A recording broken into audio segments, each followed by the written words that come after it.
Icy wind makes the breath taste of salt and iron. Half of the company will not see the spring.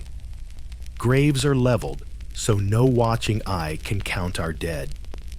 If this calm storytelling helps you unwind, tell us your city and the hour you're listening.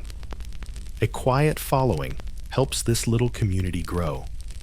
Now, ease your shoulders, smooth the quilt, and let the room grow still.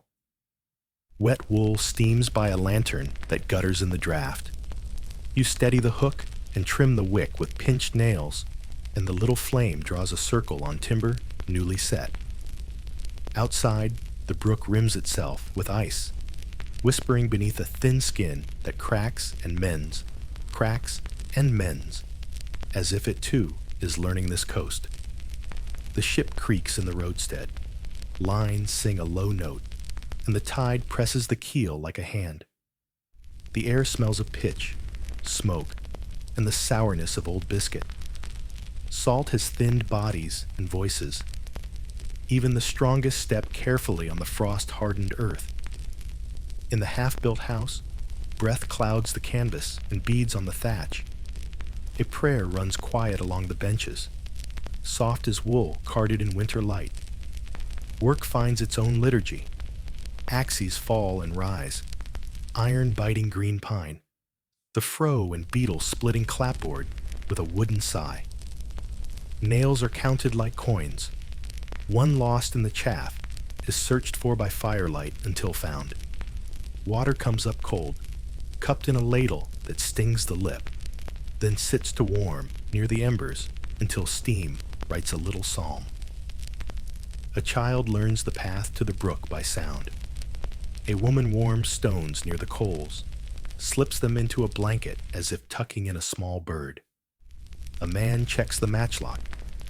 Pan dried, spring eased, powder horn stoppered tight. He clears the flint with a thumb, then wraps the gun again in oiled cloth. Respectful, careful, slow. Hunger keeps the pot honest.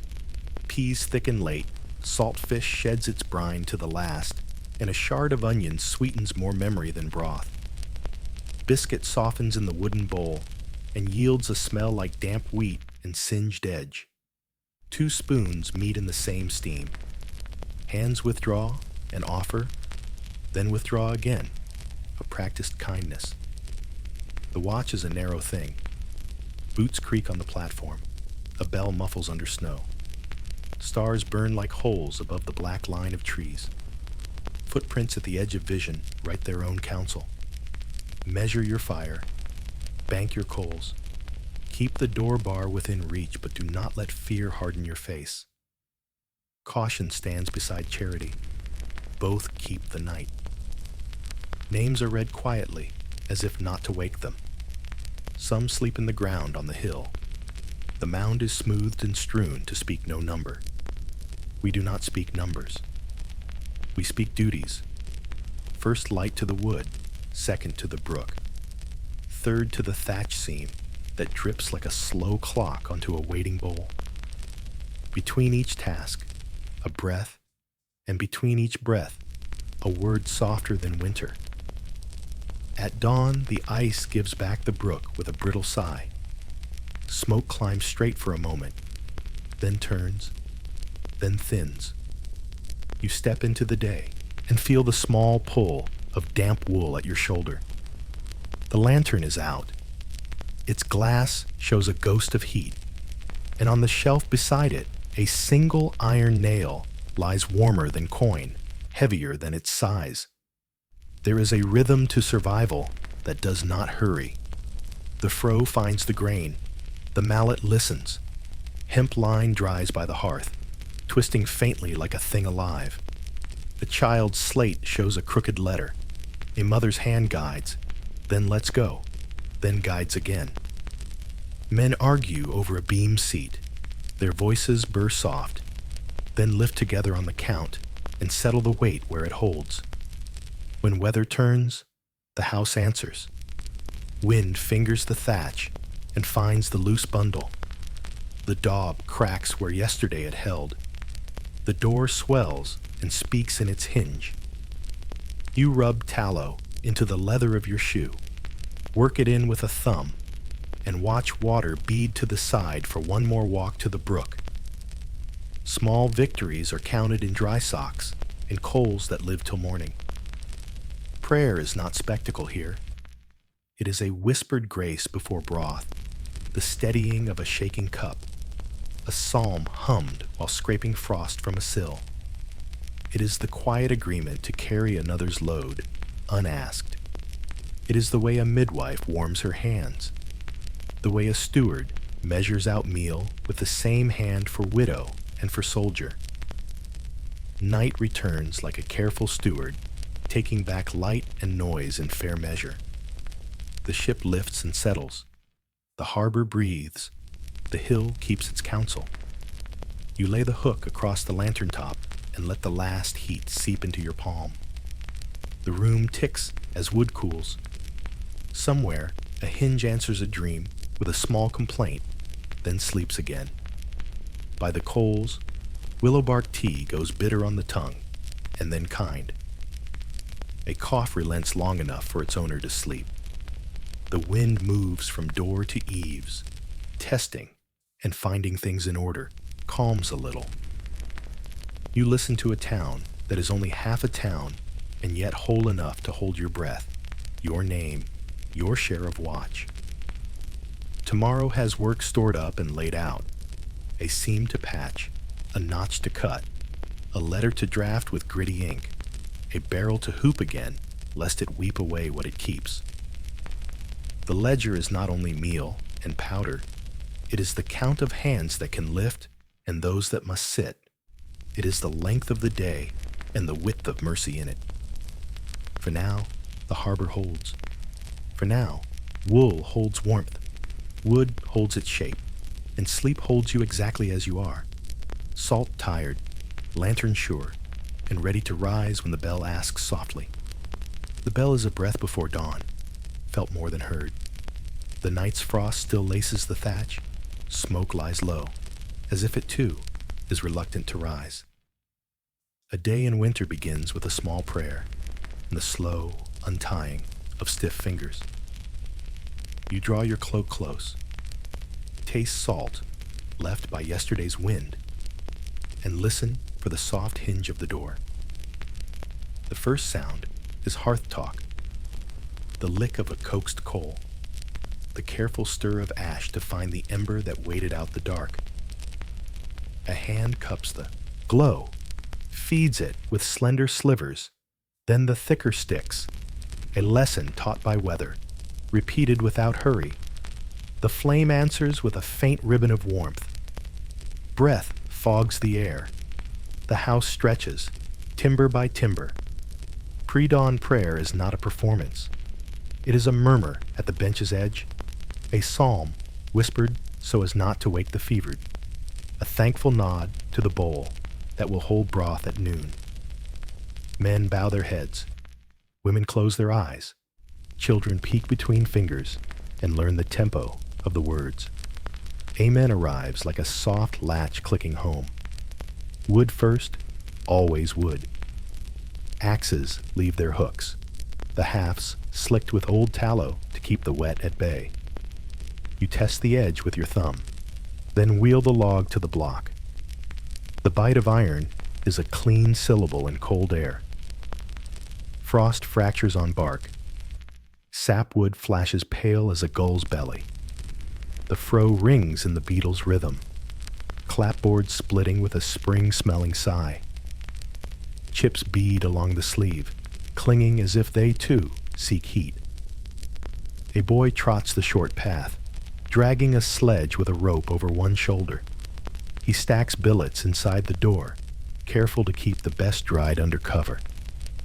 A girl follows, her apron bunched with kindling, cheeks bright, and woolen cap dusted white. At the sill, their boots knock gently to shed snow. The dog's nose tests for crumbs, then folds itself by the warmest stone with a practiced turn. On the platform above the street, the watch trades places. Boots creak, a familiar complaint. Powder stays dry by habit and by hope, Horns stoppered tight, pans cleaned and lidded. The guard checks the iron's temper with a fingertip, eyes sweeping the tree line. No more than starlings and the distant swing of gulls over the roadstead. Caution is a quiet strength here. Not every sound asks for an answer. Water next. The brook hums under lace, its edge thin as spun glass. A woman kneels in wool and lifts the pail with the good handle, easing it beneath the delicate rim, so it slides without cracking the skin. When it does crack, it is no calamity, just the brook's way of breathing in winter. She stands, wrists aching at the weight, and sets the bucket on a sled to save her back for the work that follows. Within the house, linen waits. Hands to warm it, soap to sting it, water to work with. A child fetches a second bucket, proud of the spill that doesn't slosh. Someone lays a board for scrubbing. Someone else draws the curtain part way for light. Steam lifts a little. Frost melts along the sill like a slow thought. The day's first clean cloth strung near the hearth drips a thin chain of silver drops. Guard and carpenter share bread with a nod. The loaf is thin, the knife dull in the morning cold, but the crust is a comfort. A lifted hand offers the larger piece without a word. There will be broth at midday, and maybe a bony scrap of fish if the net cooperates. For now, the taste is enough to give the hammer a steadier swing. Men go to timber. The adze sings a deeper note as curls fall thick and damp around ankles. A crosscut bites and balks. Wedges help it speak. The frame rises in inches, and in agreement settled by eye more than by rule. One argues for a joint higher by the span of a thumb. The other yields, because yesterday the reverse was true. Cooperation is currency. It spends well in cold. Children carry messages and fire to those who cannot come to the hearth. A heated stone wrapped in cloth becomes a gift, held under a blanket and smiled at as if it were a small creature come to visit. Fevered brows accept willow bark spooned slow. Bitterness followed by a sip of warm water. The midwife moves in woolen hush, her hands warmed before they touch. The watch turns a face to the wind and finds its taste changing. Less sea, more stone. The bell signals assembly not with clamor, but with courtesy, a reminder rather than a command. The drum answers on Sabbath and on days of fast, its voice respectful of the slow. When the bell speaks now, it calls for hands at the common work, a pallet to move, a palisade to patch, a path to carve from the drift that filled what feet made yesterday. Before noon, the cold climbs into the knuckles, dulling the feel of the haft. Warmth means broth, so feet turn home almost of their own accord, drawn by the seen steam from vents and roofs and the unspooled smell of peas and salt. The common pot holds surrender and provision.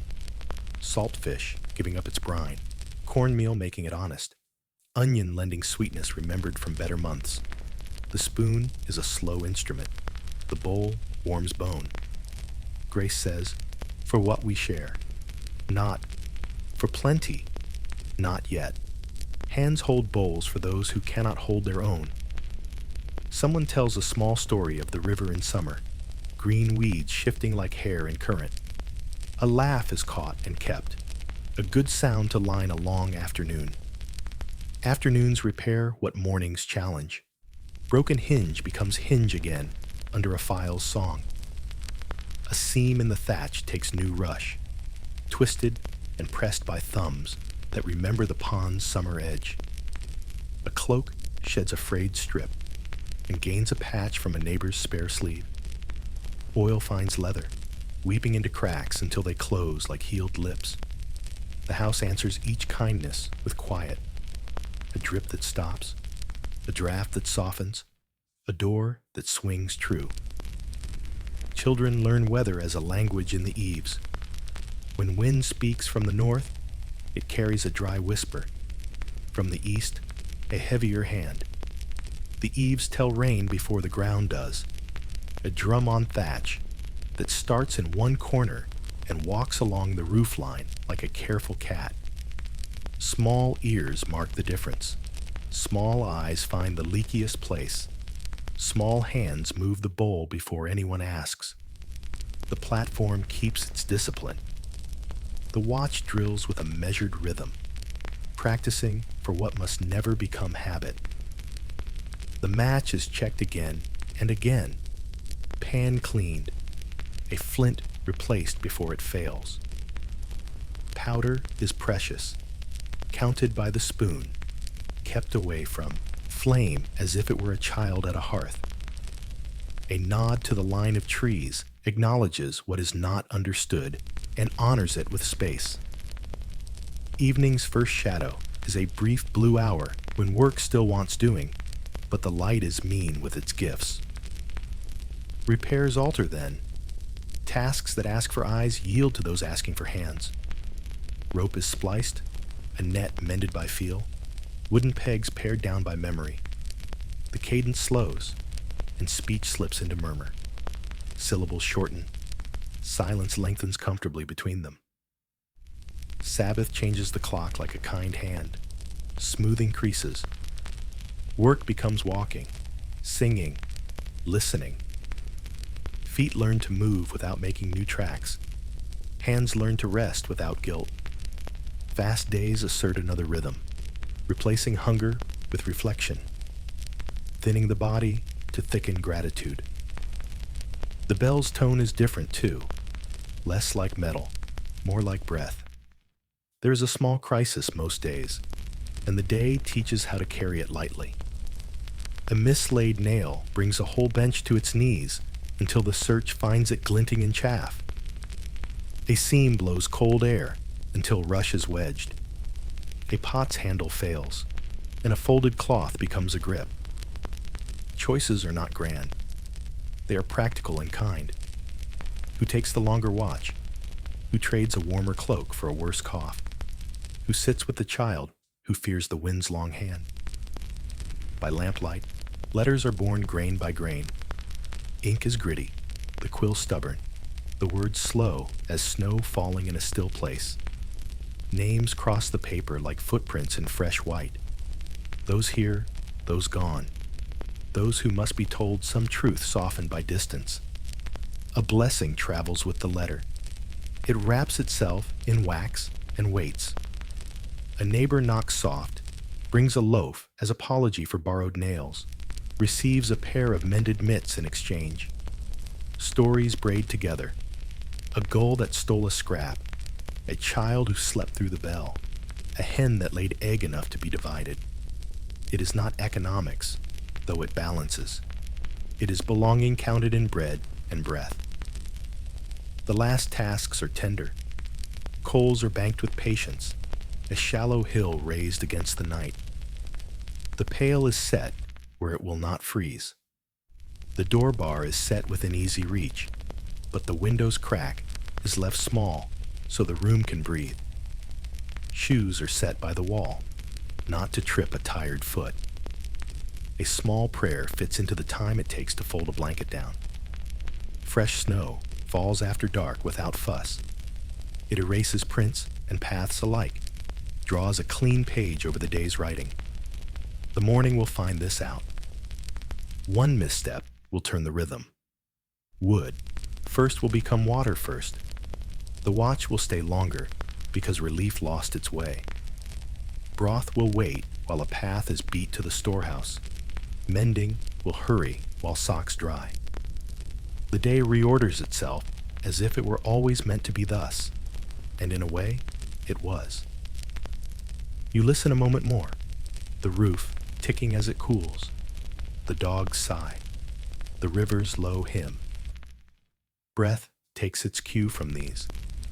In that shared measure, the clock keeps merciful, time. The bell will come again. The drum will call when needed.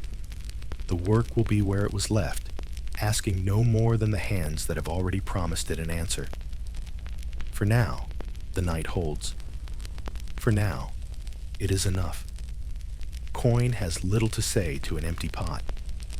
Barrels speak louder, biscuit settling to powder, peas clinging to the last of their starch, salt fish giving up its brine day after day until the flesh goes glassy and the broth turns thin. Beer sours in the dark, a faint tang like old straw. Hands learn to measure by palm and eye instead of by coin, and the ledger is written in nails and seed and time. The ship stored what a sea might spare, not what a winter requires.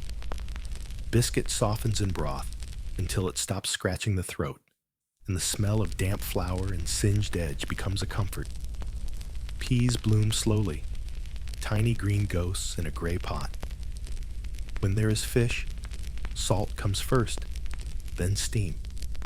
A shard of onion is treasure, sweet enough to lift the whole bowl. You stir with the back of the spoon so the bottom doesn't burn, and the handle warms your fingers through the wood. Corn becomes teacher. Kernels that feel like teeth become hominy when they are coaxed with lie and patience, skins loosening like old paper. Samp is softer, a porridge that holds heat and steadies hands after work. Ash cakes, pressed into damp dough and tucked against the hearth's hot ash, puff gently and carry the smoke's quiet note. Fingers learn when the cake is ready by the way it yields to a careful press. No clock needed, only breath and attention. Water is not a given. The brook rights itself with ice at the edges. The buckets bump against a thin skin that cracks and mends, as if it is thinking. Barrels keep more than liquid. They keep peace. A lost bung is a crisis with a sound, a slow, guilty glug that means waste. So staves are checked, hoops are tapped down, and a clean stave is traded for an hour of labor with a neighbor who has a better froe. Boiling is ritual, not haste. Scum skimmed with a slotted spoon. Steam drawing a fog on the window that a child traces with a finger. Coin sits quiet in a chest, unpersuasive as a cold stone. Nails speak more loudly. One iron spike can become 3 if cut and clenched with patient hammering. A dropped nail is searched for in chaff by lamplight, as if it were a gem. Seed is counted like a month of days and put by with a hush. Powder is weighed in the same mind as flour. Enough to protect, not enough to boast. Labor is the balance that pays all debts. A morning of digging can buy a hinge reforged. An afternoon on the watch can come back as a share of fish when nets smile. Salt is a hope with a taste of wind. Down by the flats, a shallow pan shows the idea of summer. Brine laid thin, sun as the invisible fire, wind as a careful hand. In this season, it is mostly a promise, a plan spoken while breath smokes in the air. But the sea keeps its word when the months turn, and a little heap of white on a board will one day be as rich as a purse. Cod is a rumor and a map. Men say the banks are a carpet of backs, the sea itself moving with the weight of them. Lines are mended by firelight, not smoothed with the thumb, hooks checked with the same care as a child's tooth. The boat's plank is caulked against a later day. Gutting boards and barrels wait with the patience of timber. The smell of fish will live in them like a history. For now, the net is mended for luck and readiness, and the talk is gentle around it. Beaver travels by word before it ever arrives by hand. Pelts are a future debt paid forward. Iron for fur, fur for iron, a slow exchange that will tug on the year's hem. Stories say the skins are soft and warm as a small fire, that they wear like a second winter. The truth will come with trade and time, and with the respect that stands between doorways, when hands that do not share a language share a gift. Kitchen is a kind of chapel. The pot is black with use. The ladle shines where fingers have polished it. Fire is fed with a thrift that never feels like stinginess. Grease saved from the last stew gives gloss to the next. A rind of pork surrenders the last of its fat to keep the ash cake from sticking. A splash of beer, sour as a memory, still lends a little lift to a batter and makes a crust sing when it meets the heat. Winter makes accountants of everyone. The inventory is spoken softly, as if loud words could empty barrels. Biscuit enough for some days yet, peas for fewer, fish if the weather allows, meal by the measure of a hand. A cloak is cut down to clouts with a regret that does not complain. A broken pot mends with a wire, and the mend becomes part of the pot's story, a silver smile. A kettle's bail is tightened with a wedge of oak, and the squeak becomes a familiar voice of mourning. Neighbors trade like branches grafted to the same trunk. An hour of mending for a square of linen, a stack of billets for a handful of seed, a good story for a bowl of broth. No tally is written, but balance is kept by instinct and by the bell's call to common work. The ledger lives in memory, and in the place where a hand meets another at the threshold with something to share. Children learn currency by carrying. A boy lifts a small keg and understands weight. A girl holds the last apple as if it were a bird and knows value. They shell corn with thumbs that ache and think of spring. They watch a nail drawn from an old crate and turned new again at the anvil, and know that waste is a sin, and thrift is a music anyone can learn. Some days offer a difficult choice, and the pot must hear it. Keep the last handful of peas for seed, or boil them now against a cough that rattles a chest. Lent is not on the calendar yet, but restraint comes anyway, dressed in wool and reason. The answer is often both, and neither. Split the handful. The cough is eased. The spring is served. A small fairness holds the day together. There is danger in the easy spilling of things. A barrel tipped by a careless heel becomes an afternoon of grief. Winter leaking across the floor. So feet move with a certain humility near stored goods, and hands practice a quiet strength. Rope toggles are proof against wet fingers. Lids seat with a satisfying thud that leaves no doubt.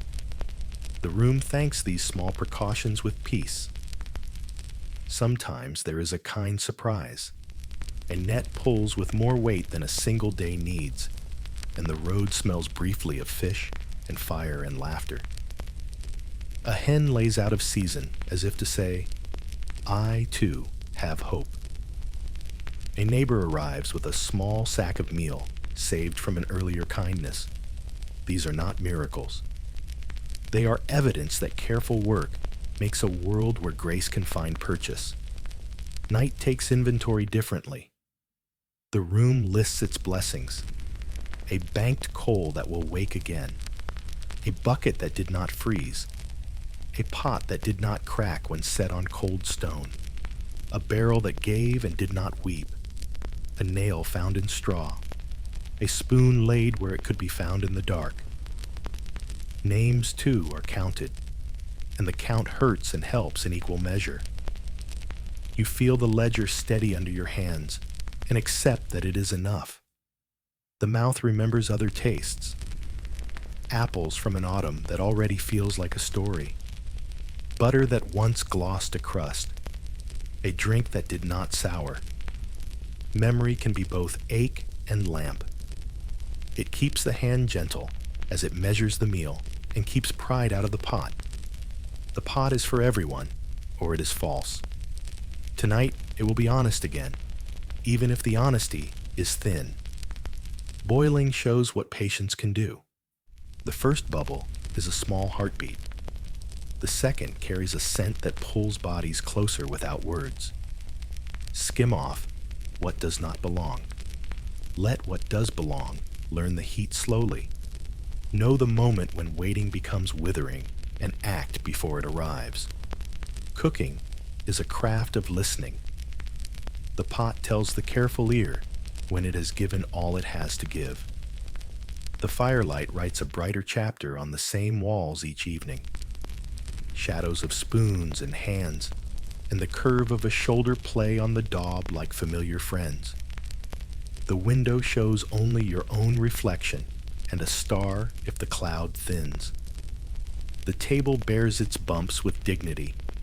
A prayer quick as a breath accepts the day's arithmetic and does not argue with it. The chapter ends as kindly as it can. Into the porridge goes a saved scrap of dried fruit, softening like a forgotten kindness. It blooms with warmth and a small sweetness that turns the bowl into more than food.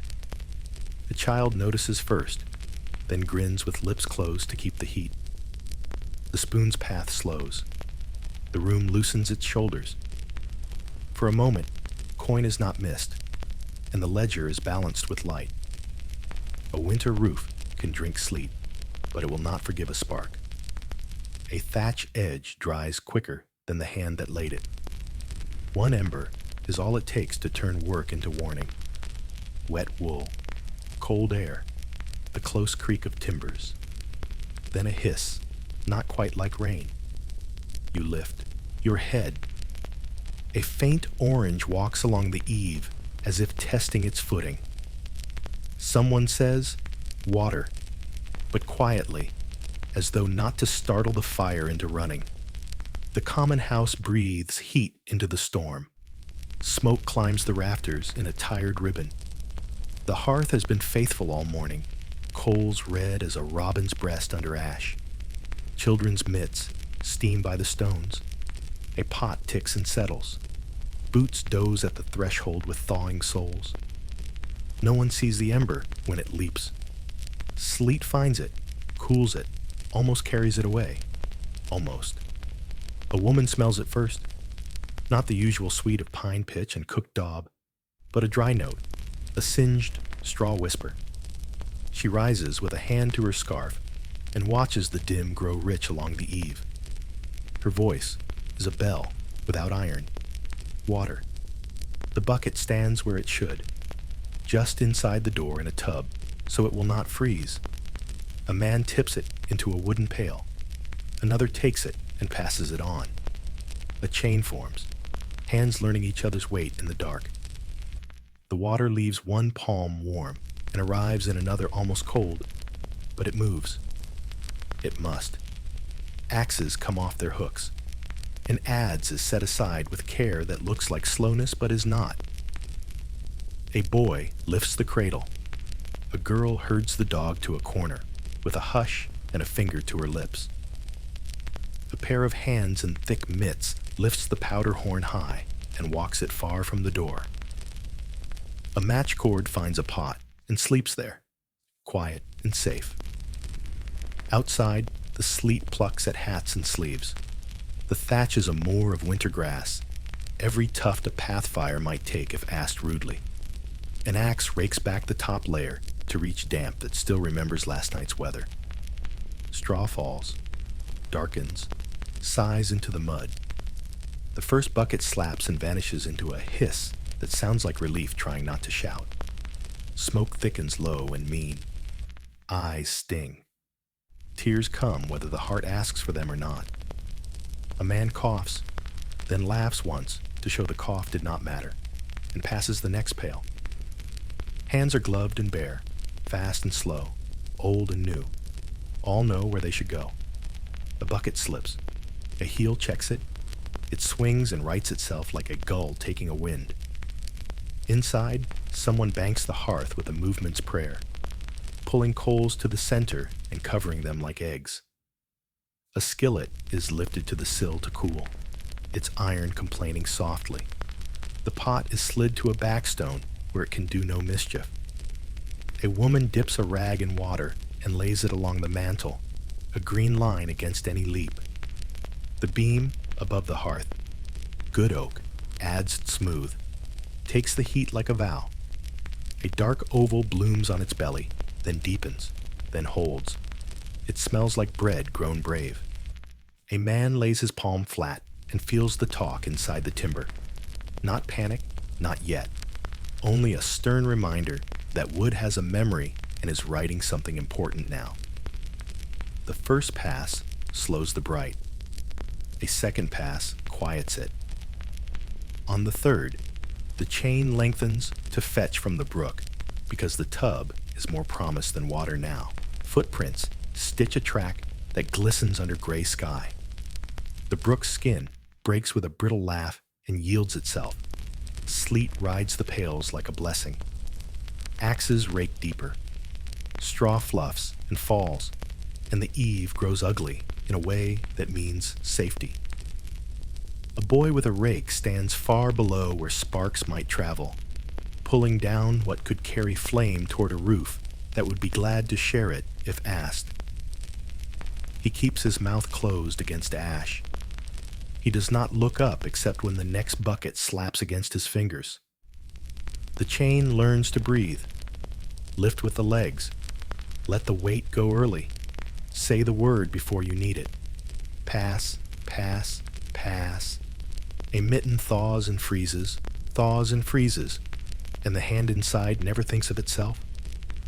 The dog sleeps and wakes and sleeps again, nose tucked under tail, ears deciding not to hear until the voices are no longer tight. Some tasks cannot be done all at once. One man chips away daub where a seam has gaped from frost and pushes in new clay, wet and stubborn. Another lowers a ladder into arms that will need it in a moment and keeps the ladder steady with a boot and a prayer. A third sits a little way off with a child who cannot stop seeing the red that was, telling a story about a gull that once stole a fish right out of the sea. Smoke lowers its shoulders. The hiss becomes a sizzle, becomes a sigh. The dark oval on the beam refuses to lighten and will not be argued with. A memory wants to be kept, and wood has more say than chalk. Someone brings a cup of water with a pinch of vinegar to a throat and calls it medicine. The cough honors the offer and moves aside for a page or two. There is a choice waiting on the sill, and the room makes it together. Bank the hearth to sleep and lose the noon broth, or trust the coals to behave under careful watch and keep the day's rhythm with them. The pot votes with its weight, a full belly that would be missed. So the coals are tamped into a small, safe heart and given a ring of wet ash, and a woman with steady eyes stands beside them with a dipper like a scepter. She does not look away when anyone speaks to her. The house may, but she will not. Wind shifts. The eave stops its listening. The last hiss is small enough to be mistaken for sleep, which takes the compliment and keeps quiet. A hand touches the thatch, then another, then another. Each comes away only damp, not hot. A bucket is filled and set by the door for next time, while this time is still here to teach why. Inside, the air becomes air again. Smoke lifts and braids itself into the flue. The pot returns to its place like a worker to a bench, hard to move, but willing once seated. A spoon taps the rim, testing the sound the way a carpenter listens to a beam. The sound says ordinary, which is the loveliest word the room knows. Children count embers just to see if numbers can soothe. 1, 2, 3, many. The count ends in a lullaby rather than a total. A girl holds her palm above the blackened beam and pretends to feel heat. A boy corrects her because the game has rules that make them brave. A man drags the rake teeth with his boot to show straw learned its lesson and can go back to being roof.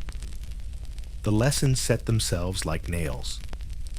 Keep a tub of water where a hand can find it without thinking. Bank coals as if the wind might forget its manners while you sleep. Post watch for fire as you would for fear, because both prefer doors that are left unbarred. Lift powder before you lift a bucket. Carry ladders so their feet do not kick the door in their hurry. Speak softly so your breath can hear you. The common house receives these rules as if they are old friends come home from sea. The beam will tell them to tomorrow's hands with its scar.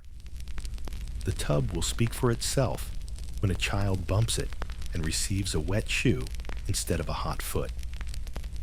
The hearth will remember the ring of ash and ask for it again on windy nights. The door will learn a habit of standing ajar the width of a thumb so a nose can read the day before eyes are ready. There is the small work of undoing the emergency. Mitts are hung to steam. Rope is coiled where it can unwind without tangling. The floor is sanded with a broom and a handful of grit to find and put out any spark that hid. The rake is leaned teeth out to dry. Buckets are counted, then counted again, because counts are how you pay respect to what saved you. Neighbors remember themselves. A shoulder clapped, a name said twice, the story told for the ones who were fetching water when the best part happened. The almost, the nearly, the now. Laughter turns light, the kind that sands the edges of a rough morning. The child who watched the red along the eave draws it on a slate with chalk and then erases it with a sleeve and draws the house whole again. Noon comes back like a friend who left without a coat. Broth warms the room with peas and a hopeful whisper of pork. A bowl travels to the one with the reddest eyes, then to the one whose sleeves are soaked to the elbow, then to the woman who stood with the dipper and did not blink. Bread soaks, spoons sing. The beam keeps its sermon to itself. After, a man climbs to the eave and stitches straw into the bald patch where wisdom cost beauty. His fingers work in the knowledge that fresh thatch must be married to old, that the angle of overlap is a language you must speak if you want to be understood in wind. He presses the bundle down until the roof takes it like a breath. He does not rush the part where the ridge meets the sky. Storms begin or end there, and both deserve respect. The day makes room for a quiet drill. A line forms with empty pails, then with full, then with neither. The drill is to know how to stand, when to turn, which foot remembers where to go without asking the eyes to help. Children join at the end and practice passing what is not heavy. Their hands learn the size of a handle. Their laughter fits into the practice without spilling it. Prayer is not a trumpeting after the danger. It is a soft nod toward the corner where baskets dry. It does not borrow glory. It thanks for water and for straw that chose to forget flame. It thanks for smoke that hurt but did not blind. It thanks for the beam that held. It thanks for the lesson written without unkindness. Evening comes slower than usual, as though it too needed a moment to be sure. The common house settles around its day like a cloak around shoulders. The tub by the door is filled again and covered with a board. A small weight sits on top to remind the board what it's for. The powder horn goes back to its peg without dust on it. The rake, teeth dry now, leans where a child can find it and be told, no, not play, and understand without scolding. You sit with your back to the beam and feel its warmth where the coal's memory still lives. It feels like a hand on your shoulder, neither warning nor praise, only a presence that says, learn. The pot gives one last slow bubble. A mitten's steam thins to nothing. The sleet changes to a patient snow that does not bother the thatch the way sleet does. The night will bring its own chores. Watch on the platform, wood to split by lantern, letters to write with gritty ink. The house keeps its quiet vow to see you through them. You listen to its vocabulary. A door sighing, a floor tick, a coal settling with a tiny ring. All peaceful, all working, all right. Before sleep, the lessons are set once more like nails in a beam. Keep water close and high in the mind. Bank what burns. Post watch for flame as for fear and for pride. Make ladders obedient. Carry powder like a child. Teach hands the path a bucket should travel. And practice until the path is there, even in the dark. Relief is not noisy. It is the slack in the shoulder, the spoon slowing, the breath that does not check the eave every other heartbeat. It is warmth that returns without taking something with it. It is a glow in the ash that belongs to supper rather than to alarm. It is a roof that looks like winter again. Ugly where it must be. Strong where it should be. Quiet everywhere else. You rest your palm against the blackened oval once more and feel only the room's calm answer. Outside, the snow thickens just enough to blanket sound. Inside, the common house holds its people the way a hand holds coals banked for morning. Close, careful, and certain of dawn. Cold makes counsels careful. Bread is thin, tempers thinner. A town is a promise kept by rules spoken softly and obeyed without pride. Lanterns throw small circles on the table's scored plank. You steady the flame with a cupped hand, and the room gathers in. Governor with his ledger, captain with his weathered jaw, assistants with hands that still remember axes. Scripture lies near, not as a hammer, but as a plumb line. Beside it, a list of meal and powder, the other scripture winter insists on. The covenant binds what hunger could fray. Strangers and saints alike have signed their names into one civil body, letters crooked but intent straight. The words do not change the weather. They change how a town stands in the weather, shoulder to shoulder, watch to watch. Oaths are not fireworks here. They're plain nails, driven deep and flush. They begin with what keeps bellies and borders steady. Rations are set by breath and by work. The sick to be fed first, the strong to be fed enough to stay strong, the children to be fed when they do not ask, and even when they do. Powder is weighed as carefully as peas. A horn that spills becomes a story every ear must hear. Timber lots are scribed on a board, whose turn at pine, whose at oak, and whose to mend the road instead of splitting rails. The captain speaks for the wall and the watch, for the match and the drum. His words are short, the way a line is short when it's tight enough to pull. The governor answers for measure and mercy, and his words take a little longer, like a ledger read twice before the candle gutters. Between them is a bridge most days can cross. Sabbath ordinances shape the week like hands smoothing a blanket. 6 days: fetch, hew, haul, mend, cook, guard. 1 day: sing, listen, breathe. On that day the drum's mouth is closed. The saw's song rests in its teeth. The pot bubbles on its own with yesterday's kindness. A boy learns that stillness is not the same as idleness. A girl learns that a prayer can be as small as a second spoonful offered to an older hand. Friction finds the edges of virtue at the workbench first. One man claims the adze because he knows its temper. Another claims it because his timber won't wait. Breath shortens, voices roughen. The room tightens around the tool like fingers around a coin. Then a third sets a rule with the quiet authority of someone who has already paid for the day in sweat.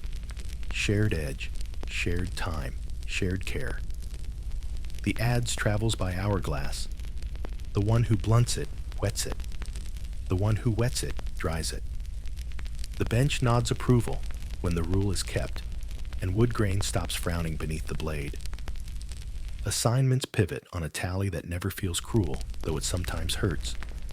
The clerk counts who coughs, and who swings, who limps, and who climbs, who hears the owls, and who sleeps through bells. A man strong in the shoulder, but weak in the chest, mends nets near the hearth. A woman quick with knots ties ladders, while her fever goes and comes. The boy whose wrist is sprained carries messages in his mouth instead of buckets in his hands, and finds that speed has more to do with sense than with feet. Disputes are thin-voiced in winter. Even anger knows to wear a scarf. When they come, they begin in small ways. A path shoveled more to one door than another, a roof mended out of turn, a pot taken from the common shelf with a private hand. The cure is found in the shape of the circle. Speak while standing, listen while sitting, decide while both are quiet. Most offenses shrink under that light and look silly. The rest reveal themselves as need wearing the mask of wrong. There are votes, and they do not feel grand. A hand is raised, another follows. The captain bows to the number when it goes against him, and rightens his jaw without a word. The governor writes the choice into the ledger, even when the extra work falls to him. The scribe copies the rule cleanly on a new page so it does not look like a grudged thought.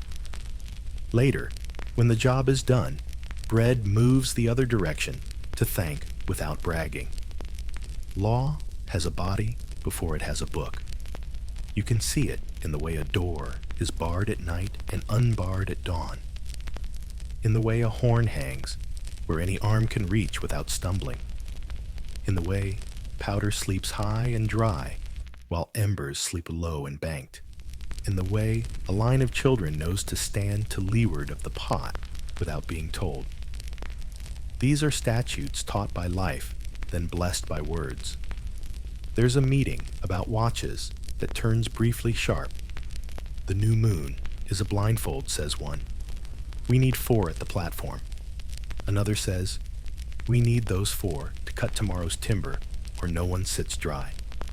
The captain opens his mouth, then closes it, then takes 2 thin sticks from a basket, breaks one and says, we'll draw lots for the long shift now, and I'll take the first drawn. The sticks decide without malice. The room exhales. The drum is tapped once, softly, to teach the sticks they've been heard. Some rules arrive from the outside world and land on the table like stones dropped from a height. Debts to men across the sea ask for beaver that hasn't been trapped yet, and timber that still stands clever as a deer. The governor traces a line down the ledger and says, we will send what we can without ruining the stump we stand on. The captain says, we'll not cut the palisade to pay a bill. The assistants nod. The room agrees to be poor together today, so it can be safe together tomorrow. Not everything is settled indoors. A council that counts only its own shadows forgets the shape of the tree. Paths where moccasins have pressed the leaf mulch speak their own counsel. Leave gifts where you took water. Do not block an old way with your new fence. Lower your weapon first. These are rules, too.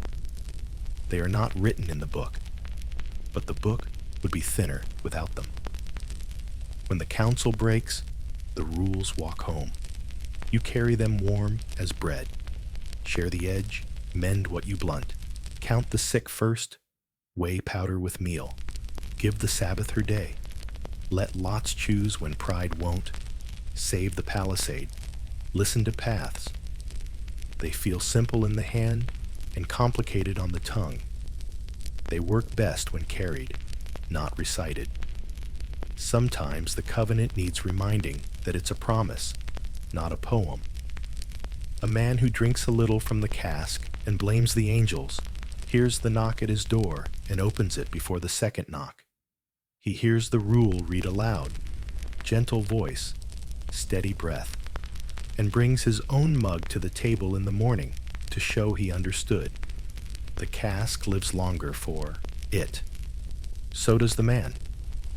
The ledger has two inks, black for things and red for people. The black column has barrels, nails, seed, boards, rope. The red column has names, with small marks beside them, a cross for fever, a dot for sprain, a line for a loss. The governor writes the red column slower than the black. He smooths the page after, the way you smooth a sheet over a sleeping child. Rules change when weather does. A nor'easter is its own ordinance. It suspends disputes, adjourns committees, compels unanimity by sheer wind. A cannon platform waits while a roof seam is stitched. A letter to London waits while a lantern is trimmed. A vote waits while the cook's fire is nursed back from sullen to steady. Winter teaches triage, fix the leak, then the ledger. Evenings end with a little reading, not always from the same book. Sometimes it's law, the compact's key lines that call a people into a body. Sometimes it's psalm. Sometimes it's a letter from another coast, where a cousin writes of a good harvest and a child named after a grandmother. Each reading says the same thing in its own way. Stay together. Stand upright. Share. You pass the lantern flame through your fingers and feel rules you can't see. They are the heat that doesn't burn. They are the shape of safety without its weight.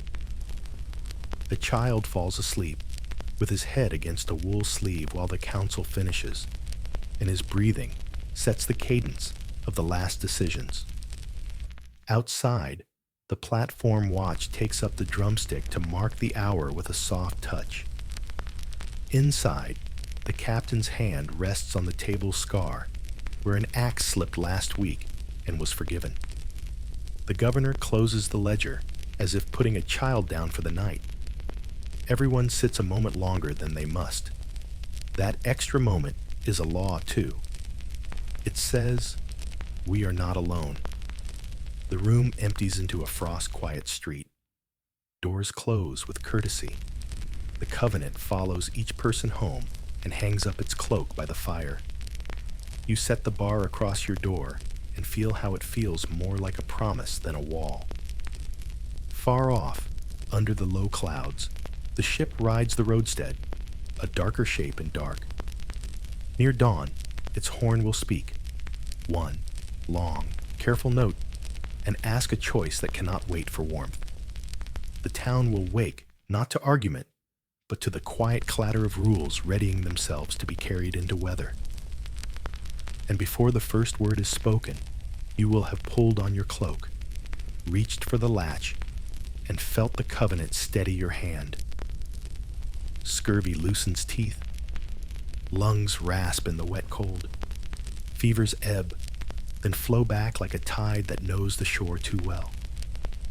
In winter, health is a ledger kept in breath and warmth.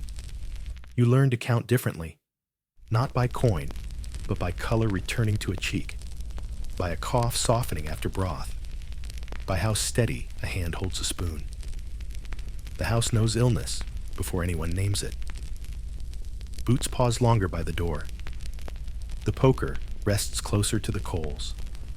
The kettle sings not for tea, but for tincture, that steady thin note promising a little comfort in a cup.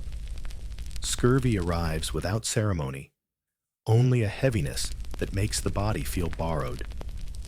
Men who hewed timber yesterday quietly choose lighter loads. Women who lifted buckets find their wrists arguing with the weight. Joints ache, a dull pressure like weather under the skin. Gums swell and bleed at the least provocation. A crust hurts to chew, so biscuit is soaked until it sighs and yields. Old bruises darken, new ones bloom at a touch. The word itself is seldom spoken aloud. Instead, someone says, "We need the sun," and steps outside to show the sky what needs doing inside the body. Remedies begin with the possible. Willow bark shaved into curls, pale and clean, is steeped in water that just decided to boil. The infusion smells of damp wood in early spring. It tastes bitter and honest. Horehound, sticky and stubborn, gives up a syrup that coats a throat like a glove. Mustard is ground into a paste and spread warm over aching chests, making the skin tingle and then glow. Heat seeping into lungs that have forgotten how to open fully in cold air. Stones are warmed at the hearth, wrapped in linen, and slipped down by the feet. The weight persuades blood to move again, coaxing warmth outward where fingers forgot it. Linen is a medicine too. When the sun shows its seldom face, everything that can be lifted is lifted. Sheets aired on lines that creak. Shirts hung like flags for a wind reads and approves. Blankets thrown across fences to drink thin light. Bedding dries by the hearth when snow forbids outside, steaming like horses after work. A child touches the dry cloth and marvels at how warmth feels when it sleeps inside thread. Water asks for care. It's boiled longer than convenience would prefer. The scum skimmed and thrown away, as if throwing away trouble itself. Cups are rinsed with hot water before the draft goes in. A clean ladle sits in a clean place, and hands learn to reach for it without looking. Illness teaches habit, and habit becomes a railing in night weather. Lungs argue with the season. In the wet cold, every breath feels like taking a strip of cloth through a narrow gap. Camphor isn't at hand, but steam is, and steam is a friend. The kettle is unlatched and poured into a bowl. A cloth is tented over a bowed head. The breath learns a new path. The cough loses its bite. Later, the bowl is set back by the fire, and the damp cloth is wrung, hung, and smokes faintly as if it, too, exhaled relief. Fever is a little fire that cannot be trusted to keep the house. It flares and fades, climbs and quavers. The pulse under a wrist is a clock with a mind of its own. Cool cloths move from brow to bowl and back again. The drip a steady metronome. Willow again. Patience again. The sick are turned and turned again, so lungs do not settle poorly. And a rub of warmed goose grease travels from back to front, drawing comfort behind it. Sometimes the body remembers the chore. A barrel offers a last apple, its skin wrinkled, but its heart still tart and excellent. Its juice wakes the mouth and whispers a lesson without words. A handful of spruce tips, steeped carefully, will lend a sharp green to water and bring a brightness the gums understand. Tiny changes have large voices in winter. A midwife lives by the hearth and the window at once. Her hands smell of lye soap and new breath. She has a basket that rattles with clean thread and a knife that's been whetted on news and on stone.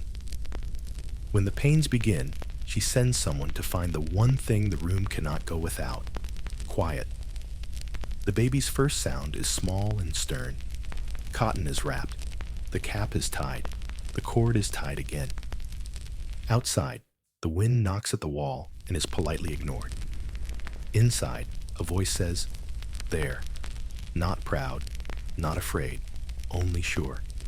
A bee sting's broth steams, thick and golden, and a spoon pauses in midair to admire the way life invents itself twice in one day. Everything pauses differently when a child comes. The watch keeps its count. The pot keeps its boil. The ledger keeps its line.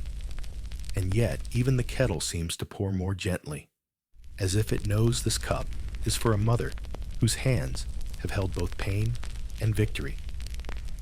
Linen is folded into tents around the bed to hold the small climate needed. Later, When the infant sleeps, someone knits by memory, the needles clicking like two sensible birds. There are other hands practiced in farewell.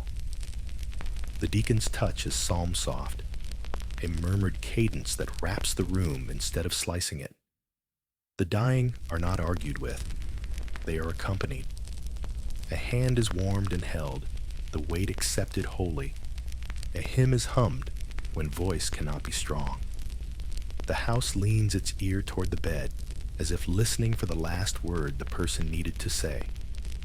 When it comes, the deacon nods once, like a man counting a wave, and closes the eyes with a pressure that says, "Rest." The breath afterwards is a different kind of quiet, deep as snow. The community answers absence with presence. The door opens without knock. A loaf crosses the threshold and is set down gently, as if the table were sleeping. A shawl is hung over a chairback near the hearth. Someone adds wood without being seen adding it. Children are brought for a moment to sprinkle a small, clean noise into a room that has heard too much stillness. Then they are led away, and the stillness returns like a quilt. Between the cradle and the shroud, there are smaller, daily healings. A splinter is coaxed from a palm with needle and lamplight. The body sighs its thanks and seals the tiny doorway before morning. A sprain is wrapped with linen and bound to a sturdier neighbor, a tether that forbids foolishness. A burn is treated with cool cloth and patience, the blister refusing to tell its story loudly once it learns it has been heard. Food is medicine that asks to be earned. Porridge appears with slightly more salt when the one who eats it once fought the sea and needs its memory to steady him. A thin stew is fattened with a scrap from a rind, saved for this very purpose, and the spoon carries comfort as well as sustenance. When someone's gums bleed, biscuit is broken into mouth-sized portions and soaked until it can be eaten without argument. Tea is brewed not of tea, but of necessity. Willow, spruce, horehound, a little honey if the jar is not too proud to give. The fever that came last week returns today with a new name. It sits low, pulls at a stomach that has not misbehaved before, asks to be recognized. The answer is bed, sips, cool cloths, and a watch that flickers in and out with a patience as gentle as an old dog's. This fever, too, will learn the room and either settle into the rules or leave. It is not granted leadership. When a cough calls the whole house at once, the palisade is guarded from within and without. The one with the milder cough chops in the lee. The one with the deeper cough mends near the fire. And the one with the worst cough is handed a bowl and told a story, the kind that rests more than it asks. The story might be about summer, which is a medicine of its own. When the brook runs fast, someone says, the trout hold under the root. They taste like cold iron and sweet grass. The cough pauses there, choosing whether to continue. Sometimes it remembers that listening is a good labor and rests. Some days the weather is unwell. The air cannot decide to be snow or water and chooses both, which pleases no one. Those are the days to airbedding if the sun peaks, and to fold it deeper if it does not. The hearth is asked for more than heat. It must be a friend, an old book, a dog with its head in your lap. So the fire is banked high enough to be seen, but low enough to be harmless, and people sit where they can watch it work. Watching reminds the body it knows how to heal slowly and profitably. Not every remedy sits in a basket. Courtesy can lower a fever by 1 degree. Sharing the heavier task empties a head that invented aches for lack of better company. A joke told softly near the door combines with steam from a cup and makes a family out of a house. Cleanliness that is not cruel, a wiped sill, a rinsed bowl, keeps pride out of care and keeps care near. There is a choice after every small recovery. Pretend the house has no sickness, or carry the lessons to tomorrow without fear. It is always the second choice here. The basin is left near the bed, even when the bed is remade. The willow is shaved in advance, not much, just enough to tell the future it has been considered kindly. The warmed stones are wrapped and kept by, ready to slip down by the feet without scalding a single hope. When the midwife returns for a later visit, she does not speak loudly. She looks and listens, counts and smiles, then unties a bundle and leaves behind a length of soft cloth, a treasure that will be used to bind a belly, to tie a cradle, to carry a small loaf. The deacon, for his part, stops by the door of those who still count the absent with their fingers. He does not stay long. He says the person's name in a full voice once. The name remains after he goes, which is the entire plan. Spring, rumor says, keeps cures no winter can make. Green will come to the brook. The first leaves will be as thin as an ear and twice as eager. But while winter keeps the book, people write their small lines in it. Cups warmed, cloth wrung, stones tucked, breaths counted. You become an apothecary made of patience. The chapter closes the way good care always does, with kindness small enough to be swallowed. A cup is lifted. Steam fogs a face that has been too long a map of effort. Hands tremble, but the rim reaches the mouth, and warmth goes in. You hold the cup while the drink is taken, your fingers steadying someone else's story. The swallow is slow and perfect. The cup lowers. The breath that follows has a new tone in it, a little thread of strength. That is enough for tonight. The fire agrees. The room agrees. Your heart, listening to both, agrees as well.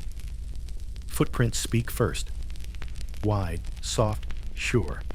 Laid where the leaf mulch keeps its secrets. Ours are sharper, heel cut, and hurried. The wind reads both and says nothing. Dawn holds its breath along the edge of the trees. Snow is thin here, traced with tracks that curve around stones we hadn't noticed until the paths pointed them out. A bent sapling marks a turn. Someone's hand taught it to remember. We lower muskets so their mouths face the ground. Palms open, fingers easy, shoulders soft enough to show we came to listen before we spoke. Etiquette becomes a tool more useful than iron. Food is set down where the paths meet. Ash cakes warm in a cloth, a strip of salt fish, a little broth steaming like a polite invitation. Then we step back the length of a kind thought and wait. The forest replies with stillness that is not refusal. A jay scolds, then settles. Breath fogs and fades. Wampanoag presence is everywhere, whether or not a body stands in sight. A canoe scar at the brook bank where the water deepens and slows. A weir of stones that teaches fish to choose the basket. A ring of char in leaf duff where a fire once kept more than one house warm. Their work is older than our houses and younger than the last rain. And it tells us we have arrived inside a story that is not ours. We carry the shadow of prior sickness without saying the names. Empty clearings ring the air. You feel it in the way wind passes through a stand of birch, as if searching for voices that should answer back. Grief has its own etiquette too. No boasting, no claiming, no stepping on old doorways with new boots. We let paths choose our feet. We let silence lead. A mirrored caution begins. From the trees, figures watch with a patience that makes time behave. We do not count them with our eyes. Instead, we place our count in the open hands we keep at our sides. One of us sets down a small knife wrapped in cloth and takes 3 slow steps back. A long pause follows, full of winter and breath. Then a man steps from shadow, his shoulders wrapped in fur, beadwork catching the early light like frost. He lowers his spear the way a parent lowers a voice, to be heard better. He considers, then leaves a string of shell beads where the knife lies and retreats. The exchange is a sentence without verbs, and everyone present understands it. We learn the grammar of meeting as if it were a hymn. Eyes level, weapons quiet, food between, gifts beside, space honored. When words come, they come through signs, through borrowed names, through patience. A hand touches chest, then earth, then sky. An answer traces the same shape, a soft echo. A smile is the same language in every wood. Later, near the brook, a second dance unfolds. We kneel where their moccasins made a darker gloss on the snow. A small bundle waits, spruce tips, and something sweet like dried berry, set on bark. We add willow bark curls wrapped in linen. No one stays to see the taking. The etiquette is to trust the next hour to carry the meaning. 2 children peek from behind a drifted log. One of ours, one not.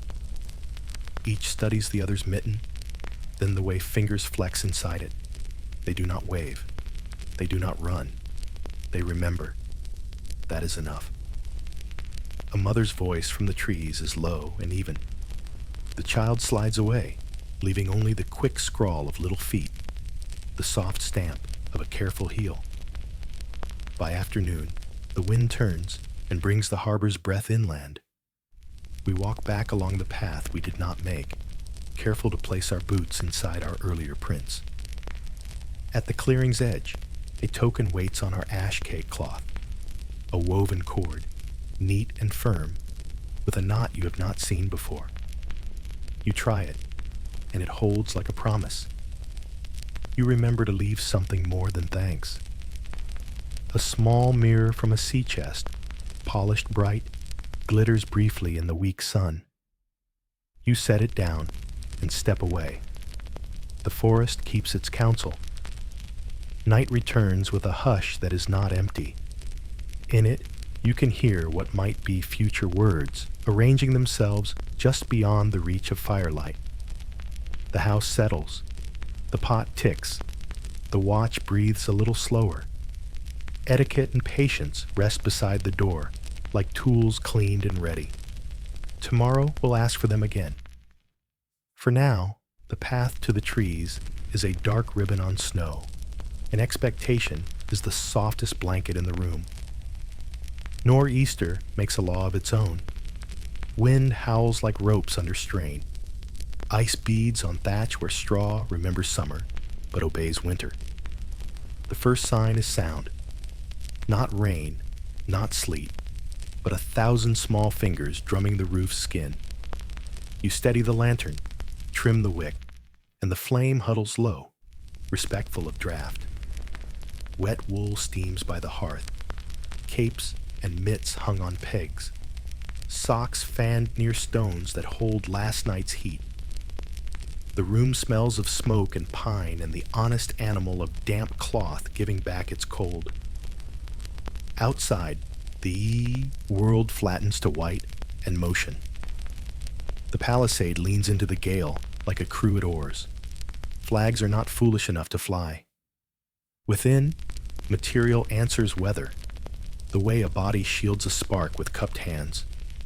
Clapboards, split with froe and mallet, overlap close and true, cedar lips shedding water down and away. You run a palm along their seams and feel the rhythm of a tool you know by weight, not name. The beetle's thud, the froe's patient tear, boards birthed in long fibers like celery, then laid to lap the storm. Frost bites daub wherever the wall forgot to learn the wind. Clay and straw are mended with the same recipe that mended yesterday. A hand fits wattle with a small twist. Another hand presses muck into place, heel of the palm smoothing until it shines. The wall mutters contentedly, the way a patched cloak thanks the needle by keeping a shoulder warm. Shingles have their own education. A man climbs in weather that prefers him on the ground and pins cedar flat to ridge with wooden pegs that do not fear rust. He works the windward side first, because pride is for summer. Each shingle is a word, each row a sentence that must read downhill without stumbling. He sets the crown tight, then tighter, because uplift is a thief that visits at night and takes what you thought was yours. The nor'easter finds a seam anyway. It always does. At first, the drip is conversational, shy as a new neighbor. Then it keeps time. A bowl is set beneath with a courtesy that does not waste temper on inevitability. Another bowl, then a small pot, arranged in a scale that would be music if the room were less busy. Plink, plink, slower, steady. The children fall asleep to it, learning what winter says when it is not angry. Work shifts inside without argument. Rope is coiled and mended by the hearth, where fingers can feel the difference between sound and sorry strands. A hinge is filed, while iron is willing. The rasp song lowers the shoulders of the one who pushes it. A needle drinks thread and builds a hem that will meet the floor without scuffing it. The grindstone is left silent. Sparks are storms of their own, and one storm is enough. The platform watch becomes a window watch. Lenses of ice grow on the casement. A mitten rubs them thin. A man counts the gusts between deeper ones and marks when the house creaks high in its throat. Notes more felt than heard. The drum sleeps. The bell sleeps.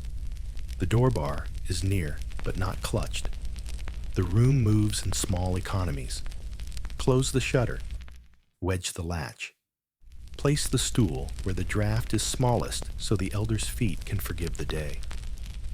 Pine breath sweetens the air as sap wakes under heat. Split billets bleed incense at the ends. Smoke goes round in a slow wreath, then accepts the flue's invitation with grace. The fire is built squat, banked wide. No boasting flames in this weather, only the confidence of coals that glow like a steady thought. Tools take turns drying like children. The froe hangs, with its edge down, respectful. The adze, wiped and oiled, rests where any hand can find it without looking, but no foot can kick it by mistake. The beetle leans with its face turned from the hearth, wood-weary and pleased. The room learns again that shelter is not a thing, but a partnership. By midnight, the bowls have become a choir. You wake, tend, empty, replace. The drip slows, as if listening to you. A seam accepts a temporary stitch, a twist of rag pressed into the line where shingles meet crown. Outside, the thatch shoulders ice, then shrugs and drinks, a sponge wise enough to surrender in order to save. Where it beads, it glitters. Where it runs, it chooses the eave. Dawn creeps blue along the floorboards that are not boards yet, only tamped earth, reading the weather through the soles of your feet. You open the door a finger's width, and the wind speaks a single long vowel. Then you open it enough for a person and go out into a world made new by repetition. The path is gone. You make a new one. To the wood stack, to the well, to the neighbor's lintel, to knock twice and leave an extra billet. The nor'easter is not a thief today. It is a teacher. Its lesson? Arrange your life so kindness is within reach. By noon, the temper changes. The gale loses edge. Its howl becomes a held note and then a hum. Ice beads stop growing and begin to slide as if persuaded. You take the ladder to the seam and press your ear close. The roof answers in timber speak. a low, pleased tick as fibers relax. You tie the crown tighter against future days and whisper a promise to be here when it asks again. Inside, you patch where frost bit daub and left tooth marks. The clay is warm in your hands because you warmed it first.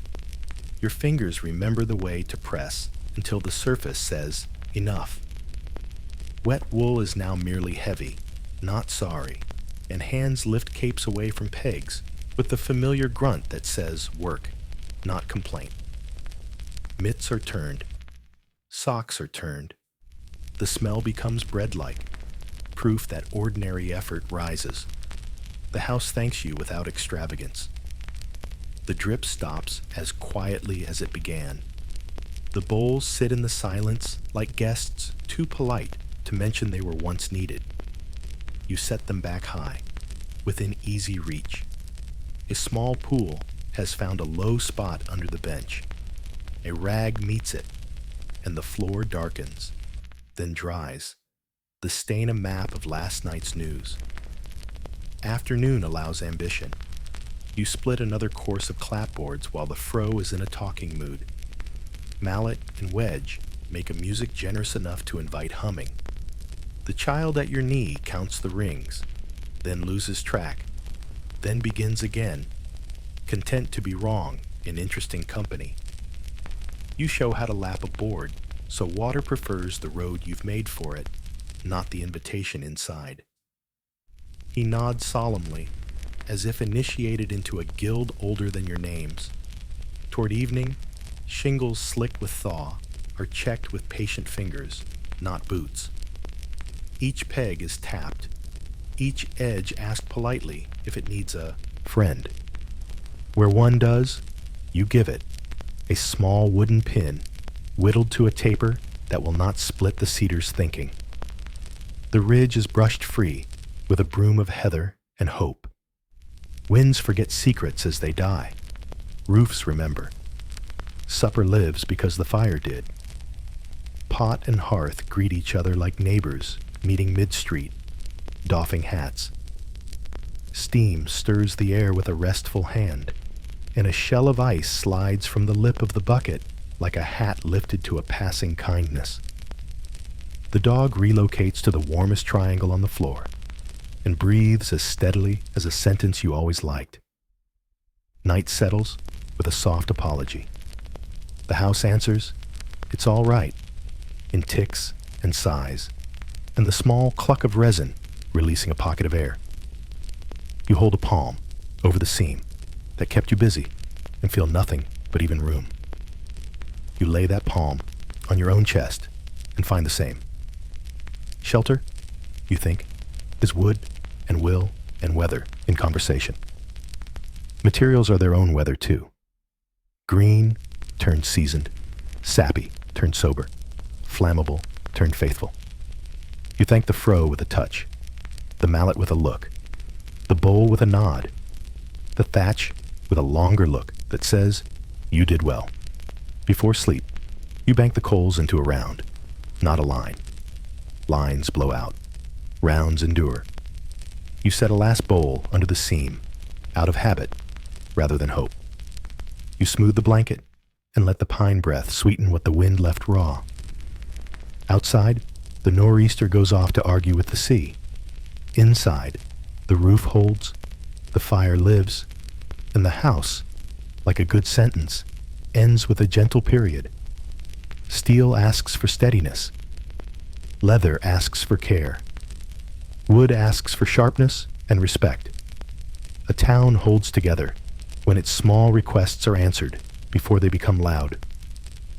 The day's light thins to amber, the sort of light that flatters tools and softens faces. By the hearth, a matchlock rests across two trestles like a patient waiting to be seen. You steady the lantern and open the pan. The black film there is the story of work done. Priming burnt to whisper, fouling like soot from a quiet chimney. A damp rag, then a dry one, then a careful breath. The serpentine's jaw opens and closes on the match cord with a cat's delicacy. The cord itself smells of saltpeter and old smoke. Pans are dried, springs eased, powder horns are checked thrice, stopper snug, seam sound, shoulder strap whole. You lift each horn to your ear and shake gently.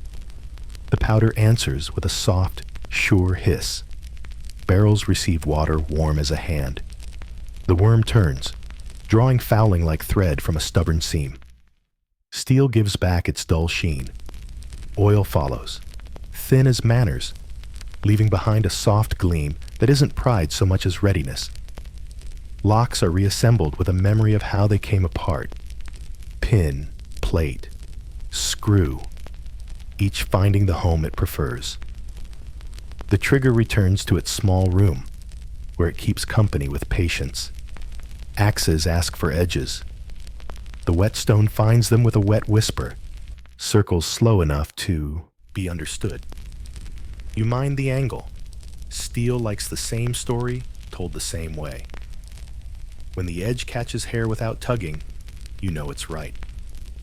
Hopped wedges are driven home with a note that says, stay, not hurry. A thin line of grease along the eye keeps out water and regret. The adze, jealous of attention, gets its turn. So does the draw knife that skins sapwood from billets like ribbon from a gift. Lost nails are hunted like treasure. Straw, chaff, and shavings hide them the way a field hides a lark.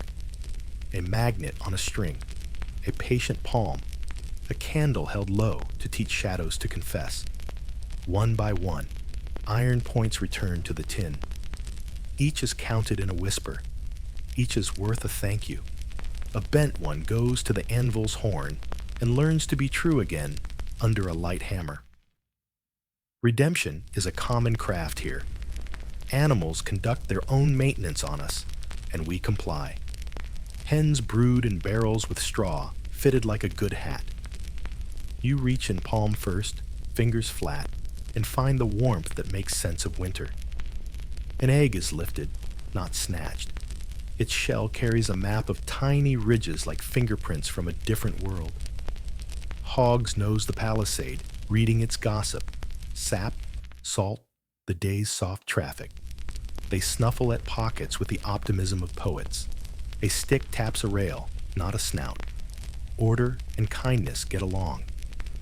Nets are mended in the hearth's amber light, where the eye can judge near and far, without scolding.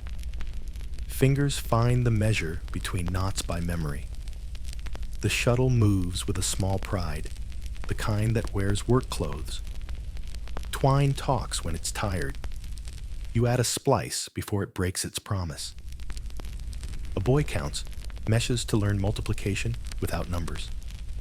A girl keeps the shuttle fed and learns grace without mirrors. Leather asks for oil. Straps are rubbed until the dull wakes a soft shine. Cracks are pleased into quiet. Boot soles meet the awl and learn to keep water out one more day. Laces are spliced, not replaced. An economy that looks like art if you squint. A glove's missing finger is found in a scrap under the bench and returned to its family. You put it on, flex, and feel gratitude from your knuckles.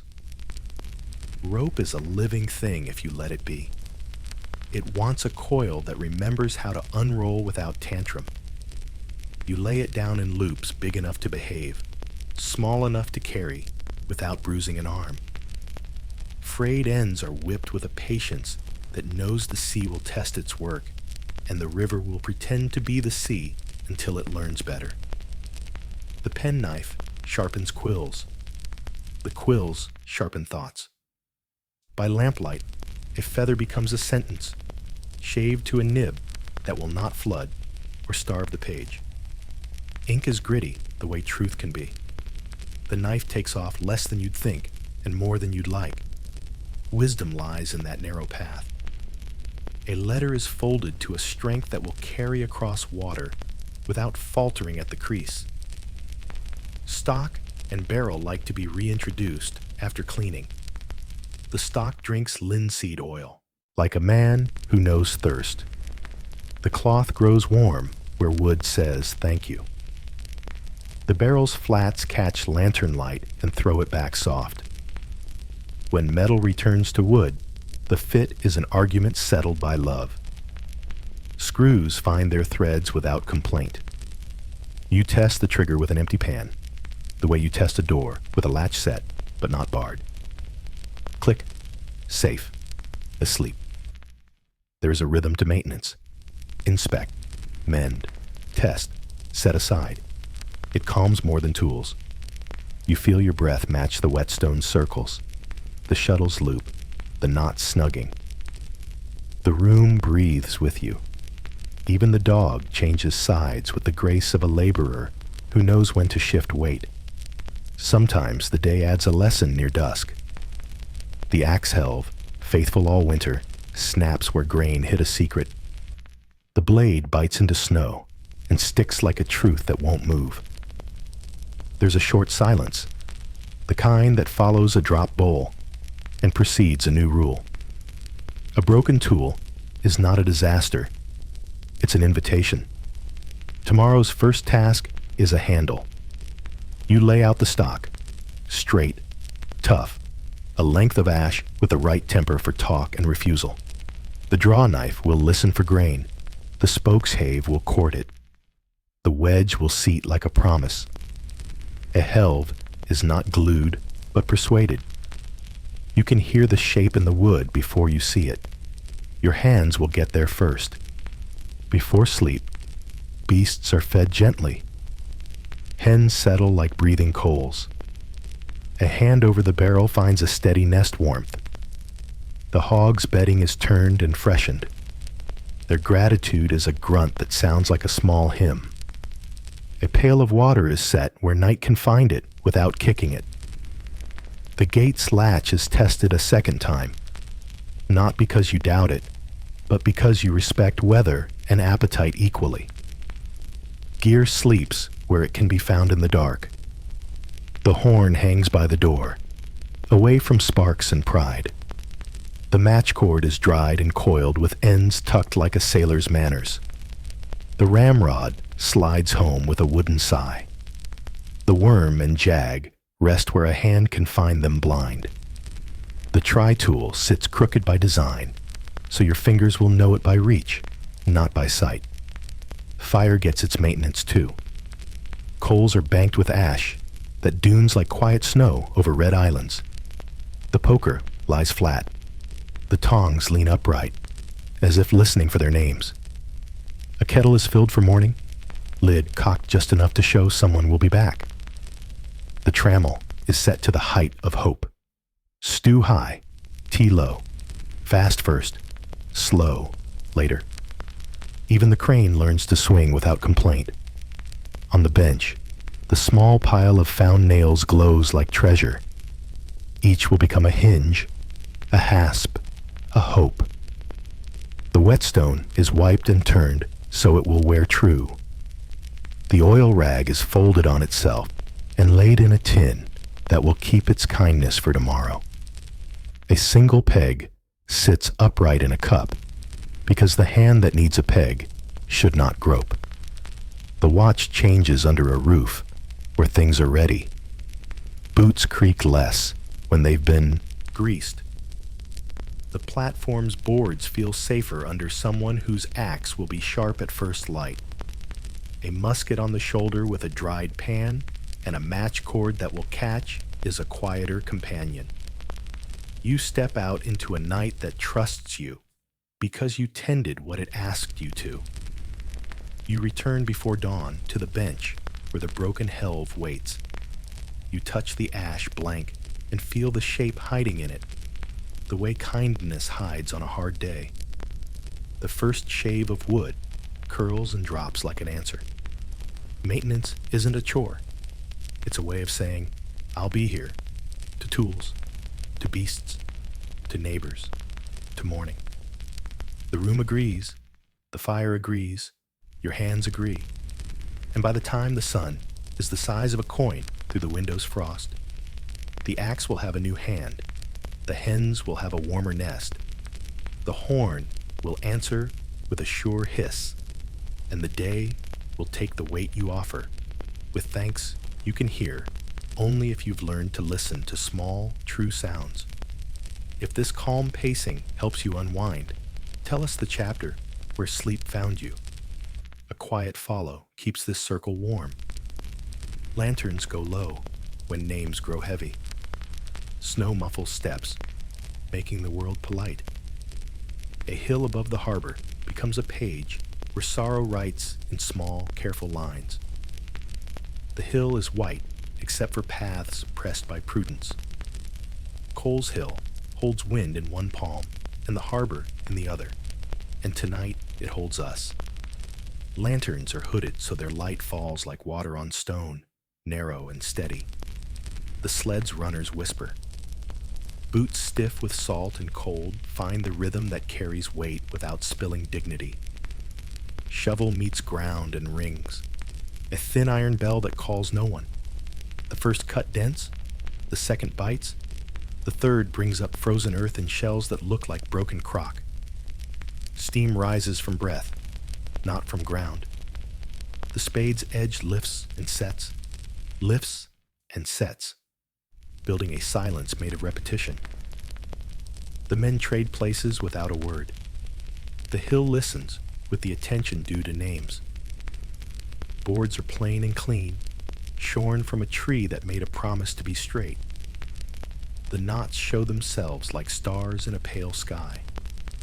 Hands that planed these boards also lifted nets and children. Tonight they lift grief and do not drop it. The sled groans a little when weight moves, the way a friend clears his throat to offer help. We do not speak numbers, we speak names. Each one goes into the cold air and warms it for a small radius, the way a candle does. A deacon's voice softens on syllables that once scolded a boy for tracking mud. The governor stands with his hat in both hands, brim, damp and dark, and gives the weather a moment to hear the name and not argue. The captain counts the shovel strokes in his head, so his hands do not search for a drum.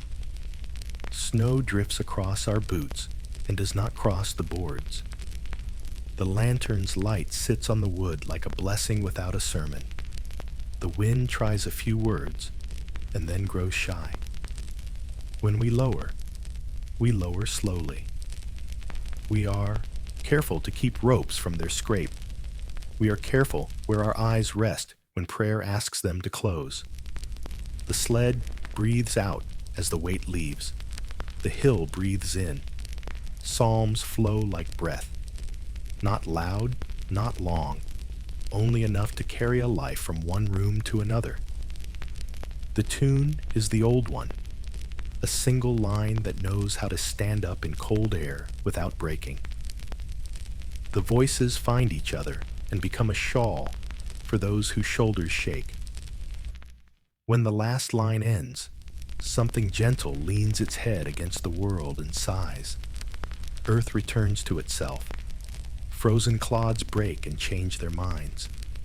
We level the mound so far, eyes will not learn to count us. The trail of the sled is brushed away with a fir bough, the bristles writing nothing in particular and everything that matters. Someone sows a handful of chaff from the store, light stuff that will confuse the wind into thinking there was only wind here. One grave teaches the next the best way to be quiet. We move along the hill like a thought that refuses to be hurried. A mittened hand rests on a plain board longer than the hand meant to. A thumb rubs at a knot as if it were a brow that needed smoothing. A small boy holds his breath. He does not realize he is learning a skill that will steady him. How to stand and not break, while others do what must be done. The hill knows stories closely. It has heard swearing and singing and hunger and bargaining. Tonight, it receives all four and adds a fifth, relinquishment. Lanterns lift, then lower. The light moves from face to face in soft announcement, the way dawn moves across a room when the curtain is thin. You feel the flame's warmth on your knuckles and realize you forgot you were cold. At the edge of the circle, a woman who should have stayed in bed stands steady because she will not be corrected by weather. Someone adjusts her shawl without looking at her face. Someone else steps slightly to block the wind for her. A child's sock has slipped down into a boot. A hand kneels and writes it with care that feels like a psalm. In a corner of the night, not used to dignity, there is an abundance of it. We choose our words. We add no adjectives to the names. We let the names carry their own furniture into the next house. The deacon's amen is small and complete. We cover. We level. We smooth. The last pass of the spade presses the earth polite. It is not a hiding. It is an act of privacy in a season that would prefer to keep accounts in public. A mittened hand lifts toward the harbor. The ship's blacker shape in the black water answers with wood speech, just the shifting of a hull that has learned patience. No horn tonight. The hill and the harbor speak the same soft language and need no interpreter. Between them, we make the grammar. Carry, lower, name, sing, smooth, breathe. There is a choice to make, and it is made with the care of a surgeon. Do we mark, or do we leave the hill unreadable? The answer is consistent with the winter. We choose safety that bends the knee without kneeling to fear. The mark is a memory carried in the book of hands, not in the page of ground. We remind each other with a loaf, with a mended hinge, with the place we set at table that stays empty but not unserviced. The sled's rope leaves a welt on a wrist that will bloom in the morning. Wool stings the skin where snow has found the seam. A lantern flares and nearly goes. A palm shelters it, fingers bright as paper for an instant, and the light steadies. We step backwards the last 2 steps. We always do. So the hill receives the whole of us, not only our work. When it is done for now, we do not rush to speak. Silence does better with our hearts than we do. The hill's slope takes our footsteps down in an order we did not practice and now cannot forget. Snow resumes its proper task, the brush of a careful housekeeper smoothing the rug. The lanterns find their old voices. Their chains click soft. Back at the common house, the door is lifted from its latch with more respect than usual. The hearth leans forward to greet us as if we were late and forgiven. Mittens come off, and palms show the map of the night. Chafes, grit, a little blood from a nick that didn't matter. Hands move toward heat. The first touch is almost painful. The second feels like coming ashore. A pot we left near the coals has kept a small promise. Broth has found its own thickness without help. It waits, not proud, just ready. Cups are set into hands that cannot be expected to ask twice. Steady now. The sip is not a feast. It is a kindness that travels farther than its body. Fevers nod. Coughs loosen. Eyes stop shining with cold and begin to shine with something else. A woman lowers herself into a chair, as if docking a boat. Her shawl slides. Someone catches it and returns it to her shoulder without telling her how nearly it fell. We talk in pieces. It was good oak. The edge took, the rail held. He sang the right tune. She stood strong. The hill was ice at the crown. The shovel will need filing. These are sentences that decide who we are without saying so. They leave out what could be hungered over and carry what could be shared. A boy sits on the floor and sleeps with his cheek on his sleeve. A girl cleans the edge of a lantern glass with the corner of her apron and looks through it as if it were a clear morning. The dog noses a boot and rests his chin on it, as if reminding the boot it is not only for walking, but for bearing weight while standing still. Later, when the room hums at the same pitch as the kettle, the deacon raises his hand about as high as a thought and lets it fall. We bow our heads, but not for long. Prayer is a practical thing in winter. Thanks for strength spent. Thanks for strength left. Thanks for the lesson in how to carry names without spilling them. And one more thanks. Quiet. For the hill. For the harbor. For the snow that covered the work in a kindness we did not have to make ourselves. We sleep shallow and wake often, each time certain we hear a shovel ring or a rope creak. It is only the hearth answering the wind. The night passes its portion. Toward dawn, a pale cloth finds the hill. Snow lays it down with the care of someone setting a table for the first time after sorrow. The harbor is an eye opening slowly. The ship draws a breath. A gull writes a cursive line and is gone. We take our breath from the sight and get up. The door learns our hands again. Boots learn the ground. We step into a day that knows what we did and does not make much of it. Work waits where we left it. Frost still bites. The pot still ticks. Letters still need writing. A harness waits for a hand to oil it. A hinge asks for a peg that will not split. The living warm their hands and return to work. Later, when the sun climbs to the height of a man's hat, we pass the hill, going to the brook. It looks like any honest rise under winter. We nod to it and do not stop. A child pulls a sled and leaves a cheerful wound of track that will heal by noon. A woman lifts her pail at the edge of the water and hums the last line of last night's psalm without knowing it. The hill approves. The harbor approves. The sky approves with a small brightness. We do not keep accounts aloud. We mend a net with a stitch that remembers a name and holds better because of it. We cut a board straight, and the shaving curls like a lock of hair we never cut. We hold doors longer, set bowls down softer, look out windows more often. The lesson of the hill is not grief, it is gravity. It teaches what to carry and how. When evening returns, as it always does, we put the lanterns to rights. Their glass clears, their wicks are trimmed.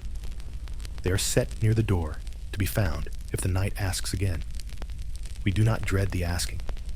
We simply promise to answer correctly. Lanterns low, steps soft, names whole, psalms like breath, boards plain, sled runners that will not complain, dawn's pale cloth, waiting in the seam between sorrow and the next task. And for now, with broth gone warm in us and hands that remember heat, we let sleep do what earth did. Receive, level, smooth, and keep. Harbor teaches by curve and wind. A hill keeps its count in quiet. A brook writes the town's first line and reads it back with every thaw. At first, the harbor is only weather and water. Then the eye learns the long arm of rock that breaks the swell. The shoal that lifts the wave just so. The patch of darker green where depth begins to speak. You watch the tide's shoulder rise against the pilings and fall back, measuring time in salt instead of bells. The wind writes margins. Gulls annotate. By noon, the curve is memory. By dusk, it is home. Town Brook is a small teacher with a steady voice. It slips from pond to sea, giving itself to both and keeping nothing. In spring, its skin quickens over stones. In frost, it learns to whisper through lace. You follow its bend to find sand worth washing, water worth boiling, banks worth mending. It divides the ground for gardens and gathers neighbors without asking. Lines multiply, then mean. The Palisades Run is a wooden sentence, each post a word driven true. You feel the rhythm of its grammar in your palms. Augers bite, mallets beat, the agreeable thunk when a tenon finds its mortise. Above, the fort lifts like a thought that watches.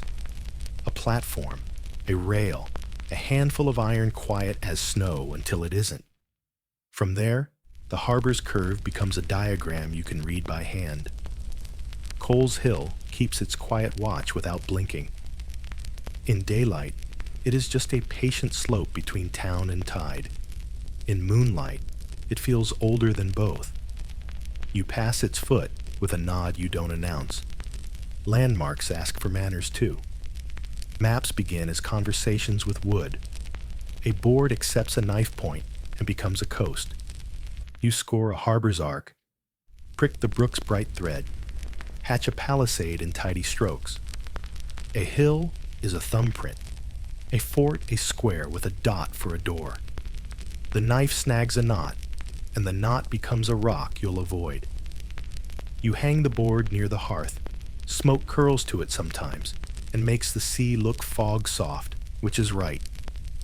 At night, bearings are taken from colder ink. Stars arrange themselves into old stories and new errands. The North Star is a nail you can hang a plan on.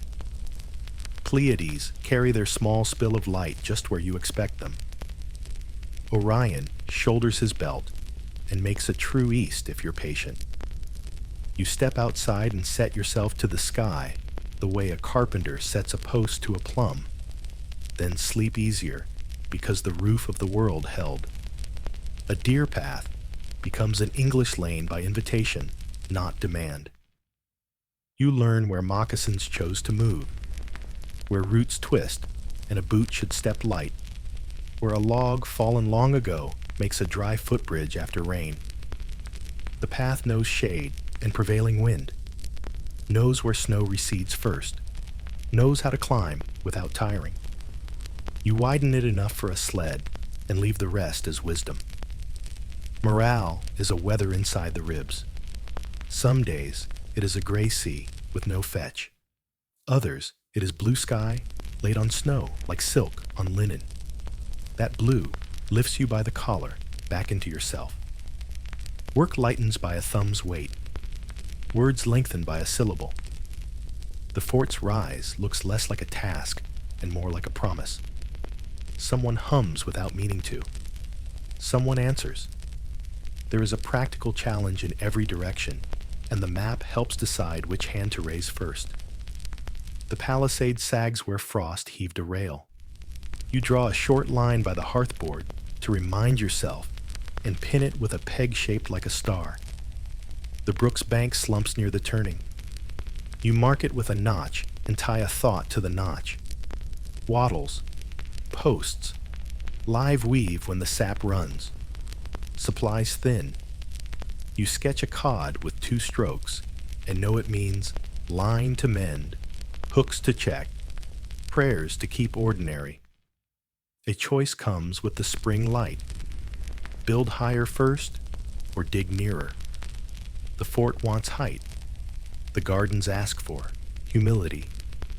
You look from board to sky, from star to soil, and choose the ground, because the ground keeps tomorrow.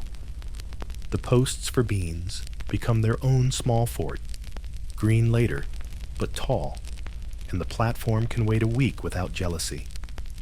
The map gains neat rectangles with dots at the corners where beans will climb. Morale lifts on the smell of turned loam. Between tasks, you keep learning the coast. Where the harbor shoals pale, a skiff should point its nose and not its beam. Where kelp runs long, a net will tangle unless set slack. Where gulls swing inland at noon, the flats are freeing clams, and hands should follow. Even the wind is a landmark. Northeast on the cheek means shorten everything you can.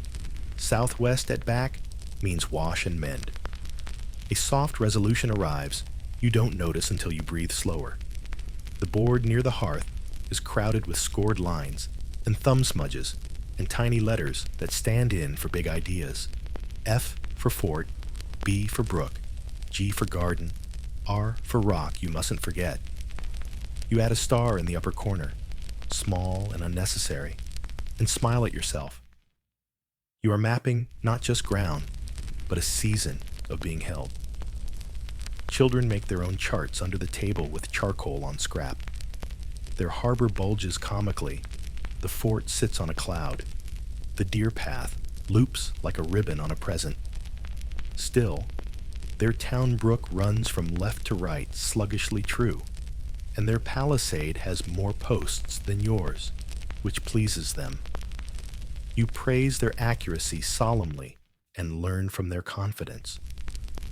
Cole's Hill stands in each version just beyond the margin, without label, as if good maps know not to name everything. Morale respects what it can't meddle. On days when grief stands taller than the fort, you trace the hill's slope with one finger and understand your place. On days when work stands taller than grief, the same finger marks the brook's bend twice and gets on with it. The compass comes out of its pouch, brass cold, needle fussy, and then agreeable. You take a bearing from the fort to the mouth of the harbor and note it in the corner of the board as if you have written a poem about returning. Bearings are a way of saying, I will know you from far away, and the harbor nods without telling anyone. Snow receives a blue sky, like a patient receiving a letter from a loved hand. Light goes long across the palisade's tops, warm on cold wood. Shadows have definite edges again. The fort's posts shine like brushstrokes. Someone lifts a cap to the sun as if to a familiar neighbor and gets an answering warmth on the forehead. The mind softens. By late afternoon, the path to the pond is a road, and the road to the brook is a path. You bring back ice with less reluctance, because melting will be a pleasure. The house takes the news and makes it into steam. Morale rides home on the shoulders, not the feet. Evening spreads a clean cloth across the settlement. The harbor's curve turns indigo, then ink. The fort's line becomes a silhouette with meaning. The brook speaks more than you can see. Indoors, the map's scored surface catches firelight and throws it back in tiny rivers. You run a finger from fort to brook to harbor and back, and the circuit tells your pulse what to do. The soft clifflet arrives on the wing. Gulls swing inland, white kites tugging invisible strings. They know what the map hasn't had room to say. A change at the edge, a loosening in the cold. You step outside and the air consentingly tastes less iron, more damp earth. Spring hints without bragging. You answer without words. Hand on the palisade, eyes on the fort, listening to town brook clear its throat for the next song. Psalms travel farther by firelight. Bread rises even from ash. Laughter, poured with care, fits into small cups and still feels full. Evening settles its shawl across the room, and the flame writes low letters on the daub. A psalm begins not with voices, but with breath. Then the tune lifts, plain, old, steady, until it finds the beams and softens there. The words come round like a hand on a cradle. No hurry, no display. Children hum on the easy syllables, then fall asleep leaning into wool. The last line is a whisper you feel on your skin. Between verses, a toy taps a table. It is a small horse, carved from a scrap of pine, mane suggested by a careful knife, tail a twist of thread. The child drives it along the board's grain, where valleys and hills have already been cut by years of bread and work. The horse pauses at a knot, sniffs, then steps over with a proud lift. The room smiles without showing its teeth. Warmth comes from mending as much as from flame. A shoe returns to its foot and sighs into shape, the stitch line snug as a promise. Fingers that stitched it still hold the needle's echo. They smooth the leather with a thumb that knows where to press. The first steps test, then trust. The wearer forgets the shoe by the second turn and remembers only that the floor has forgiven the day. On the board, near the light, a letter leans toward ink. The quill's nib is new shaved. It asks for patience and receives it. The ink is gritty, a reminder that Earth participates in every sentence. Names cross the page like boats bent to a steady oar. A phrase about weather becomes a phrase about health without changing its gait. The page drinks the words and keeps them. Against the wall, a rescued fiddle finds its voice. Its ribs are scraped of salt. Its strings are too fresh and too stubborn. The bow's hair holds memory of a horse and takes instruction better when warmed by a palm. The first notes rattle like a shutter in wind. The next find a vowel. The third slide into something that sounds like early morning on the pond. No one speaks. Feet make their own small answers, gentle on the packed earth. Supper arrives from ash with a triumphant modesty. Bread baked under a bowl wears a shy crust.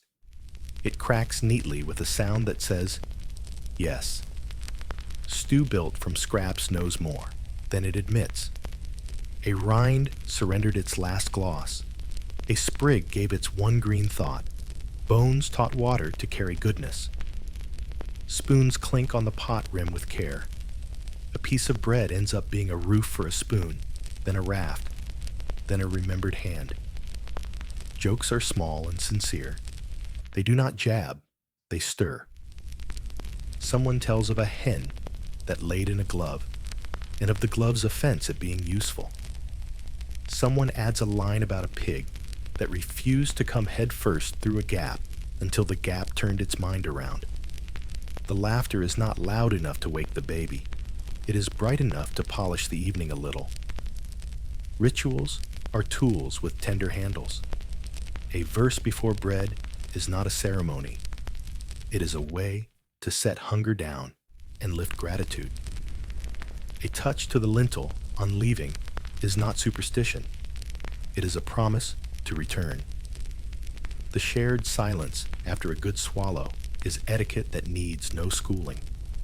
These habits make a house out of wood and a people out of winter. There is a practical challenge most nights. Light falls away faster than errands end, so tasks become quieter instead of fewer. A girl braids a cord with the trick that tucks the beginning into the ending. A boy cleans a spoon until he can see his freckles in it, and then fewer when soot returns. A man checks a latch and finds it wants a single peg. He whittles one with the patient strokes that produce no sawdust, only lace. The letter grows paragraphs like steps. This one for a sister who loves news. This one for a friend who will care more for names than for measures. This one for a man who owns the debt and needs the courtesy of truth.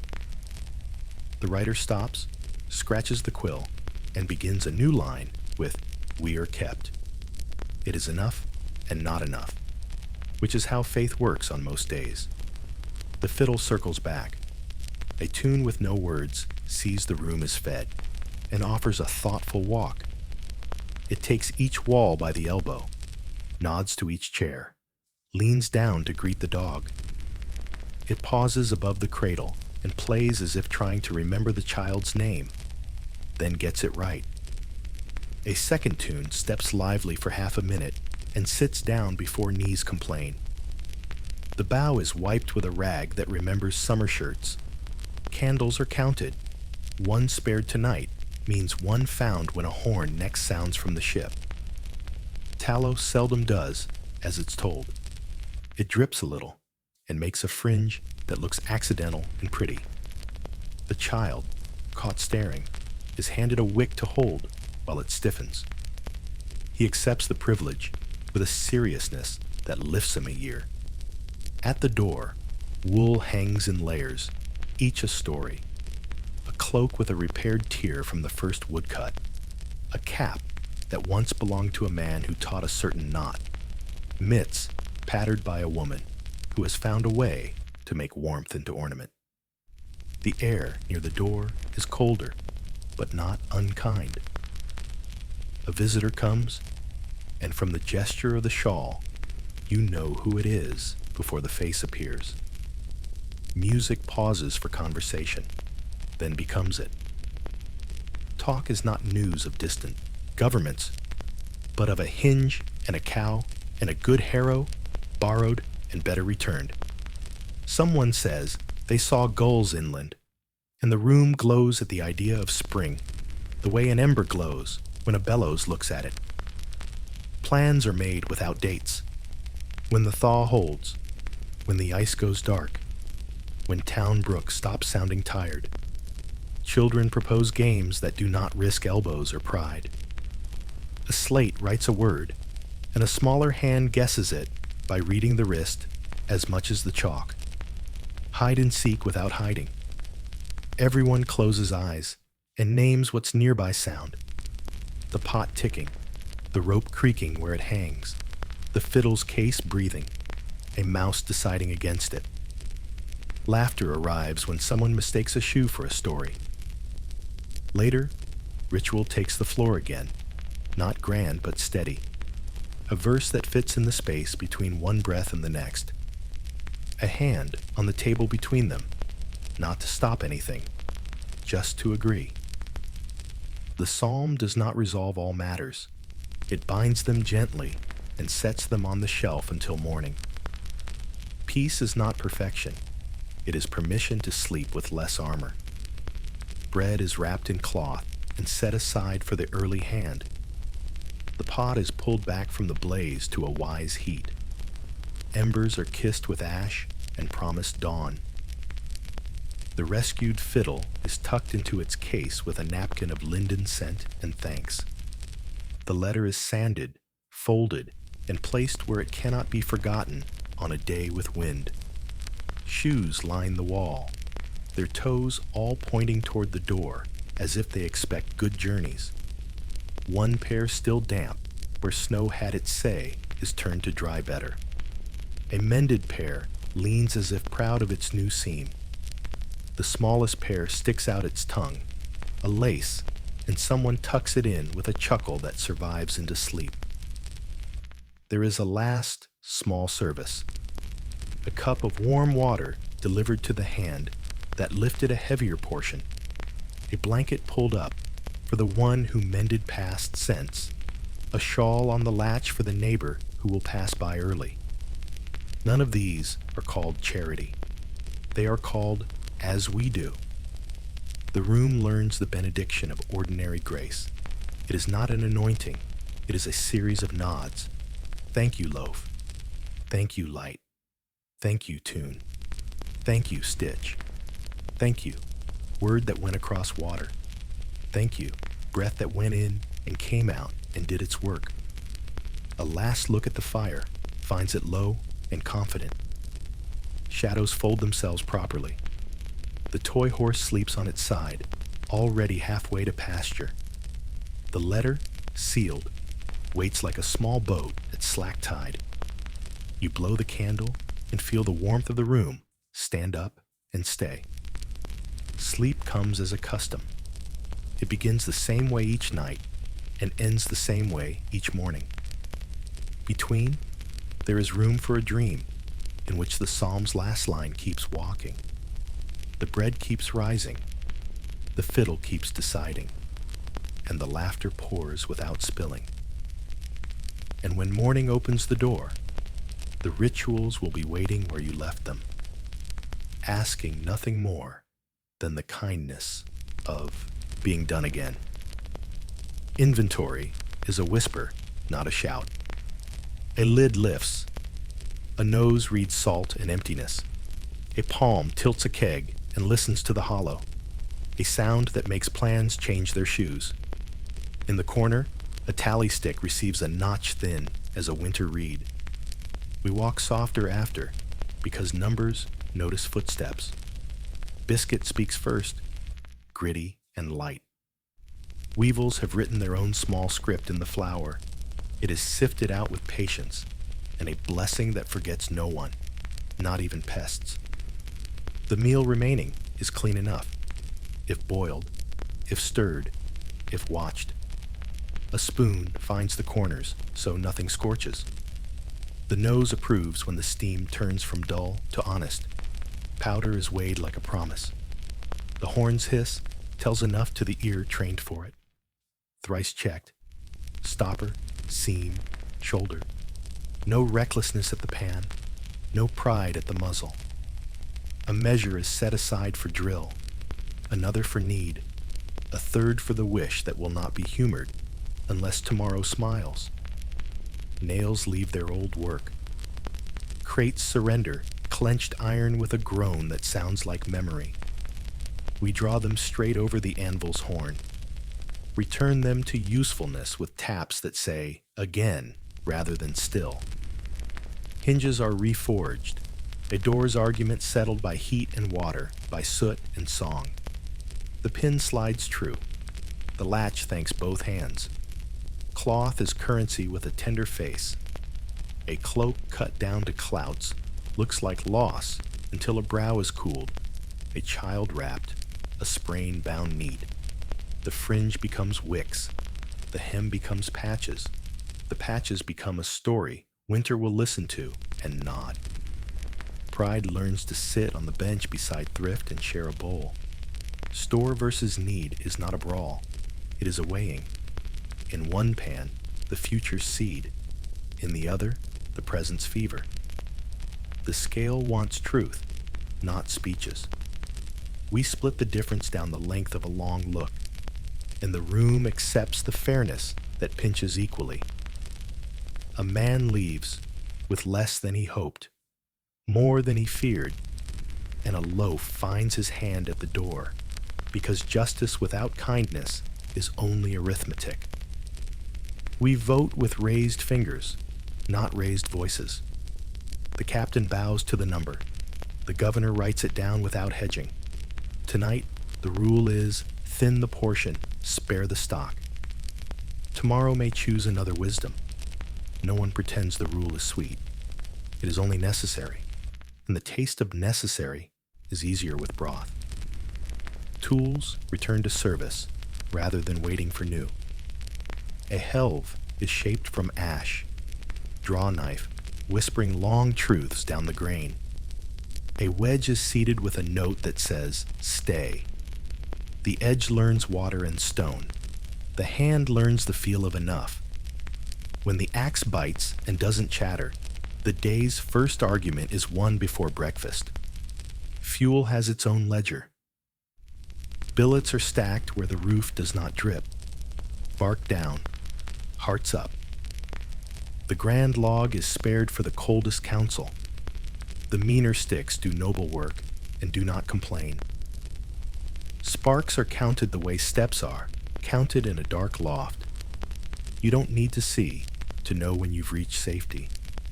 Rations go by breath. The sick first, the watchers next. The small and the steady in the same measure. The strongest with the least complaint. A ladle learns faces without asking names. The last cup in the pot belongs to the latecomer, unless the pot insists otherwise. We share the crust under the bowl, because the crust was part of the loaf's promise. A hinge is needed, and there is no iron to spare. So 2 nails become a pin, a leather strap becomes a knuckle, a peg becomes wisdom. The door swings a little shy, but does not sulk. It keeps weather out and rumor in, which is enough for a Tuesday. Fishing line is mended with an optimism tempered by tide. Hooks are reburnished by sand and spit. The net's hole is smaller than a small fish's dream and larger than our anger at yesterday's catch. We make our peace with the sea because she does not read ledgers, only whines. The council meets by lamplight, shadows in agreement on the wall. The inventory is spoken in words that don't try to be poetry. Barrels, low, pease, thin, salt, hopeful, nails, Found. Powder. Tight. The choice stands up and asks to be introduced to courage. We tilt our heads to hear it better. Fairness is a coat we pass from shoulder to shoulder until it fits the work. A widow's bin is filled to the mark. Then our own bins accept their shallows without complaint. A child learns what equality feels like. Not sameness, but care measured to hunger. He will remember the flavor of that lesson longer than any stew. Sleep is economy. We save a candle and earn an hour of rest. Eyes close on the same sentence that fingers began. Mend, not buy. Carry, not call. Share, not show. The room's warmth deepens when the flame goes out, as if the dark itself decided to help. A banked coal glows like a coin we refuse to spend. Morning tests our thrift. The weevils, evicted, leave us enough to break our fast without breaking faith. We boil longer, stir slower, bless more quickly. The first spoon's steam carries courage back into lips chapped by worry. Bread, hard as truth, is softened in the bowl until it tells the truth more kindly. There is a practical challenge that asks for gentleness. Who gives up the spare boots? Who goes bare so another doesn't? Who trades a warmer cap for a night on watch and a place nearer the fire? These are not heroics. They are good arithmetic. The sums show in the faces, not the figures. On the beach, a salt pan is set for a day the sun might favor. The windwrights skim on its surface. We lift it away with shells and hope. The yield is laughably small and exactly right. A pinch can keep a broth honest, and honesty can keep a heart from quitting a long job. The storehouse is rearranged to teach our feet the new shape of plenty. Full barrels at the back, emptier near the door so we remember. A path is swept, not just for neatness, but for clarity. We must be able to see what is, left without stepping on it. The broom's straw says, shh. Hard choices arrive by sled and leave by hand. We pull up pegs and turn a table into planks for a neighbor's roof. We borrow a pot to boil clean water in a fevered house and accept porridge in return when fever loosens. We let a plan for the Palisade's best corner pause, and we send those hands to mend the weir, because fish can be persuaded before frost can. The ledger smiles at the logic, thin but strong. Weather tries to bully decisions into haste. We answer with timing. Wood first if the sky is iron. Water first if the roof speaks. Needle first if the wind dies. Powder last always. The order is a tune that carries through closed teeth when rope bites palms and the day leans like a sled on a bad hill. We learn to trade in kinds not counted in London. 1 hour mending nets buys 1 wedge, and a promise for a second if tomorrow keeps its word. 2 trips with the hand sled pay for a lesson in tying a better hitch. A story told will pays for an egg and a glove in the morning, and no one remembers who owes whom, only who will do what. At dusk, candles line up like choices. 1 lit for counsel, 1 for a mother's letter, 1 for mending, 1 saved. The saved one is a future we can hold in our palm. The room agrees by growing warmer in the dark, as if it likes our frugality and wants to show it. A misstep teaches without scolding. Flour spilled looks like snowfall and saddens like news. We scoop what we can, sift what we cannot, make paste for caulking with the rest, and let the loss be a teacher we don't invite back. The lesson is written in a cleaner sweep and a tighter lid. We count not just things, but mercies. A gull inland indicating open flats. A thaw at noon that saves an axe from a brittle break. A neighbor who returns a borrowed hinge pin with a better one. The tally stick receives a notch that stands for gratitude. and the room feels richer in a way we can't put in barrels. Before sleep, we tour the day with quiet touches. Horn secure, pot rinsed, cloth laid flat to dry, boots turned, axe wedged, rope coiled, latch pegged, fire banked. Each small completion is a coin we mint ourselves. We spend them tomorrow without fear of counterfeit. The last thought is not of lack, but of fit. How this little joins that little until a day stands up and promises another. The ledger closes like a careful eye. Night agrees to keep watch. Sleep arrives wearing simple clothes and carrying no accounts, and we let it in because rest, too, is a store we must protect. The ground gives back the spade with a sound like relief. Frost remembers to leave. Mud remembers to be earth again. You kneel, press a palm to the thaw, and feel a slow pulse under your skin like a drum starting far off. The first mound is a measured breath. Heel of the hand, then the wooden hoe, drawing a circle that rises no higher than a boot sole. Children watch as if watching an elder rite. The soil breaks into thumb-sized clods, dark as tea, fragrant as wet bark. You crumble them with care, because crumbs become welcome in a root's hunger. Wind comes off the harbor with less argument than last week. Gulls swing inland like punctuation. Comma, comma, pause. Fish are offered to soil, not tossed, not buried in haste. You lay one small herring on each mound's north side, as if laying down a story that ought to be told quietly. Their eyes have the shine of things that once knew depth. Their bodies carry salt and a sharpness that pries open what earth is ready to give. The knife is clean, the hands are steady, the flies are not yet bold. A boy holds the basket like a chalice. A girl folds away the linen as if it were a page saved for later. Corn waits in a small sack, kernels smooth and dented, yellow with a patient light, some white as milk kept in shadow. You take them one at a time, 3 per mound, like 3 notes that will teach the rest of the song. Your thumb presses each into the loosened crown, not too deep, not too shallow. The distance learned from someone who learned it, from someone who didn't measure with sticks. A thumb is the proper unit here. Nearby, beans in their pouch shift with a dry whisper.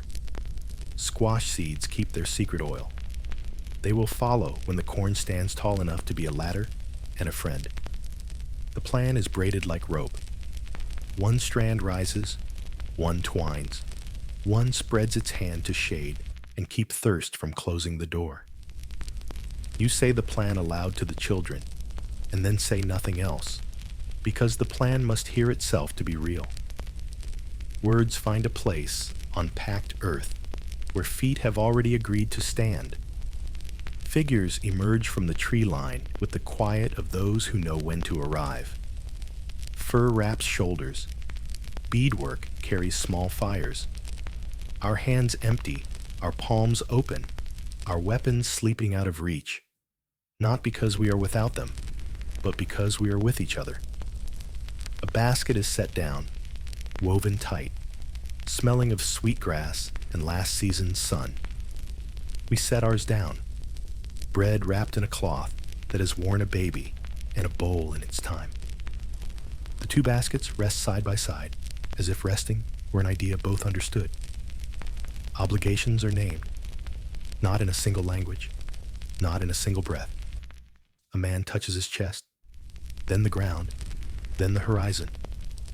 Another mirrors, his palm wide, his face unguarded.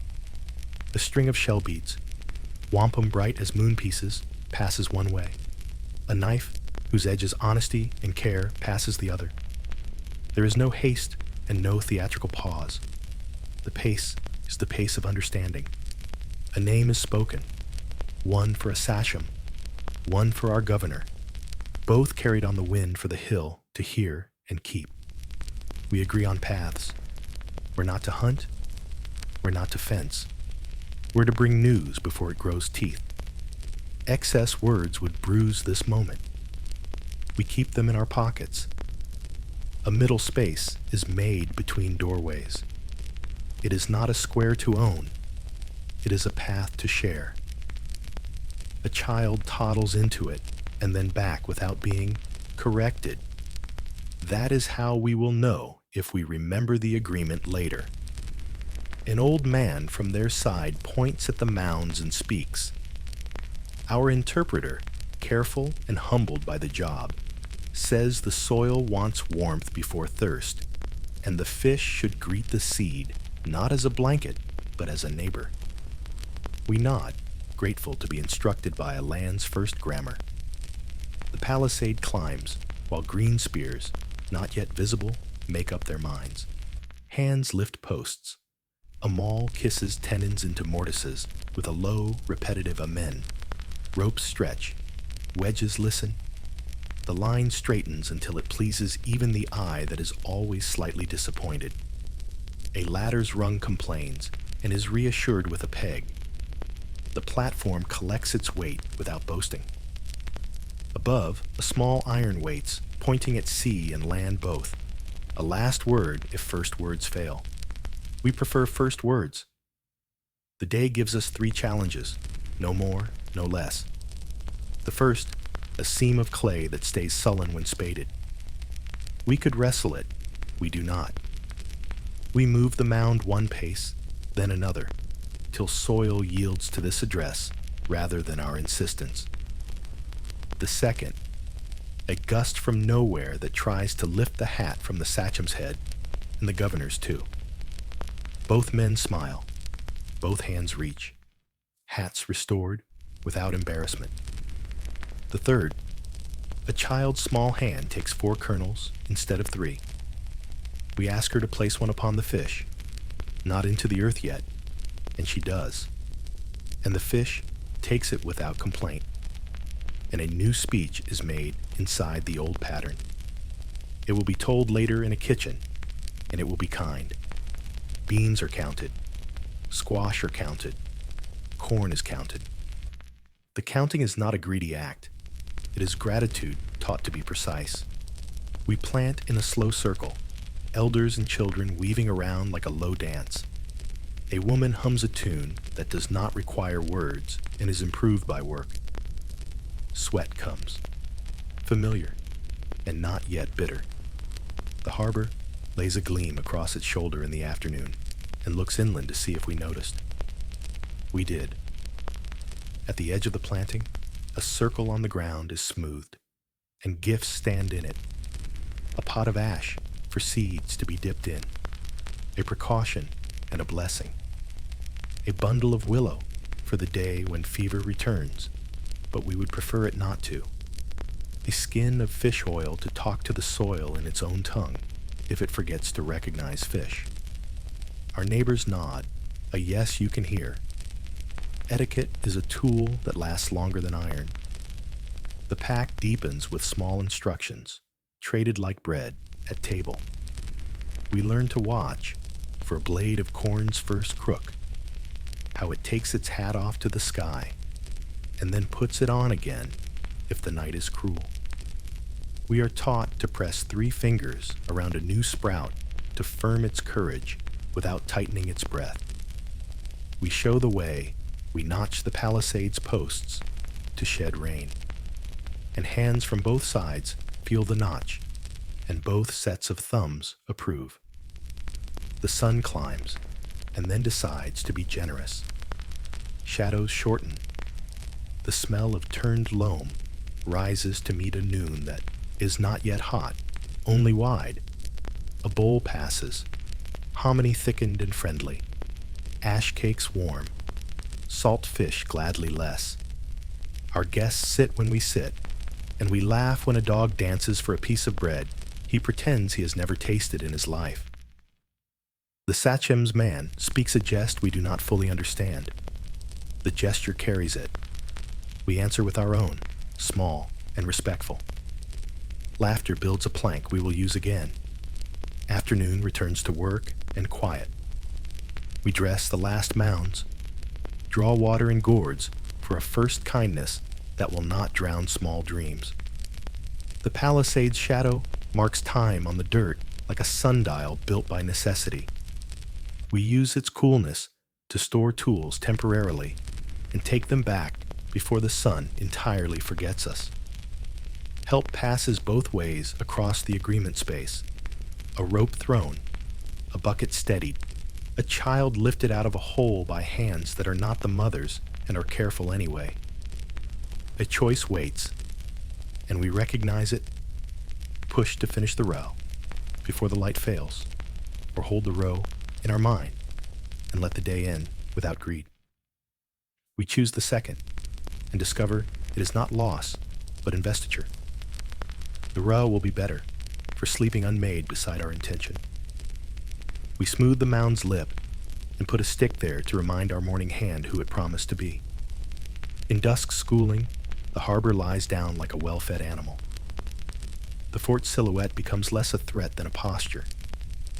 Near the shared path, a pole is planted, not tall, not central, with a bead of wampum tied to it and a strip of linen. They face each other like cousins meeting, and not sure yet how to embrace. Each moves in the wind's small hand. Night sees them and says, "I will remember." We hold our breath as we do when a baby takes its first and exhale together. The fields under their thin blankets of leaf and straw are not asleep. They are making themselves. The fish speak to the corn without us hearing the language.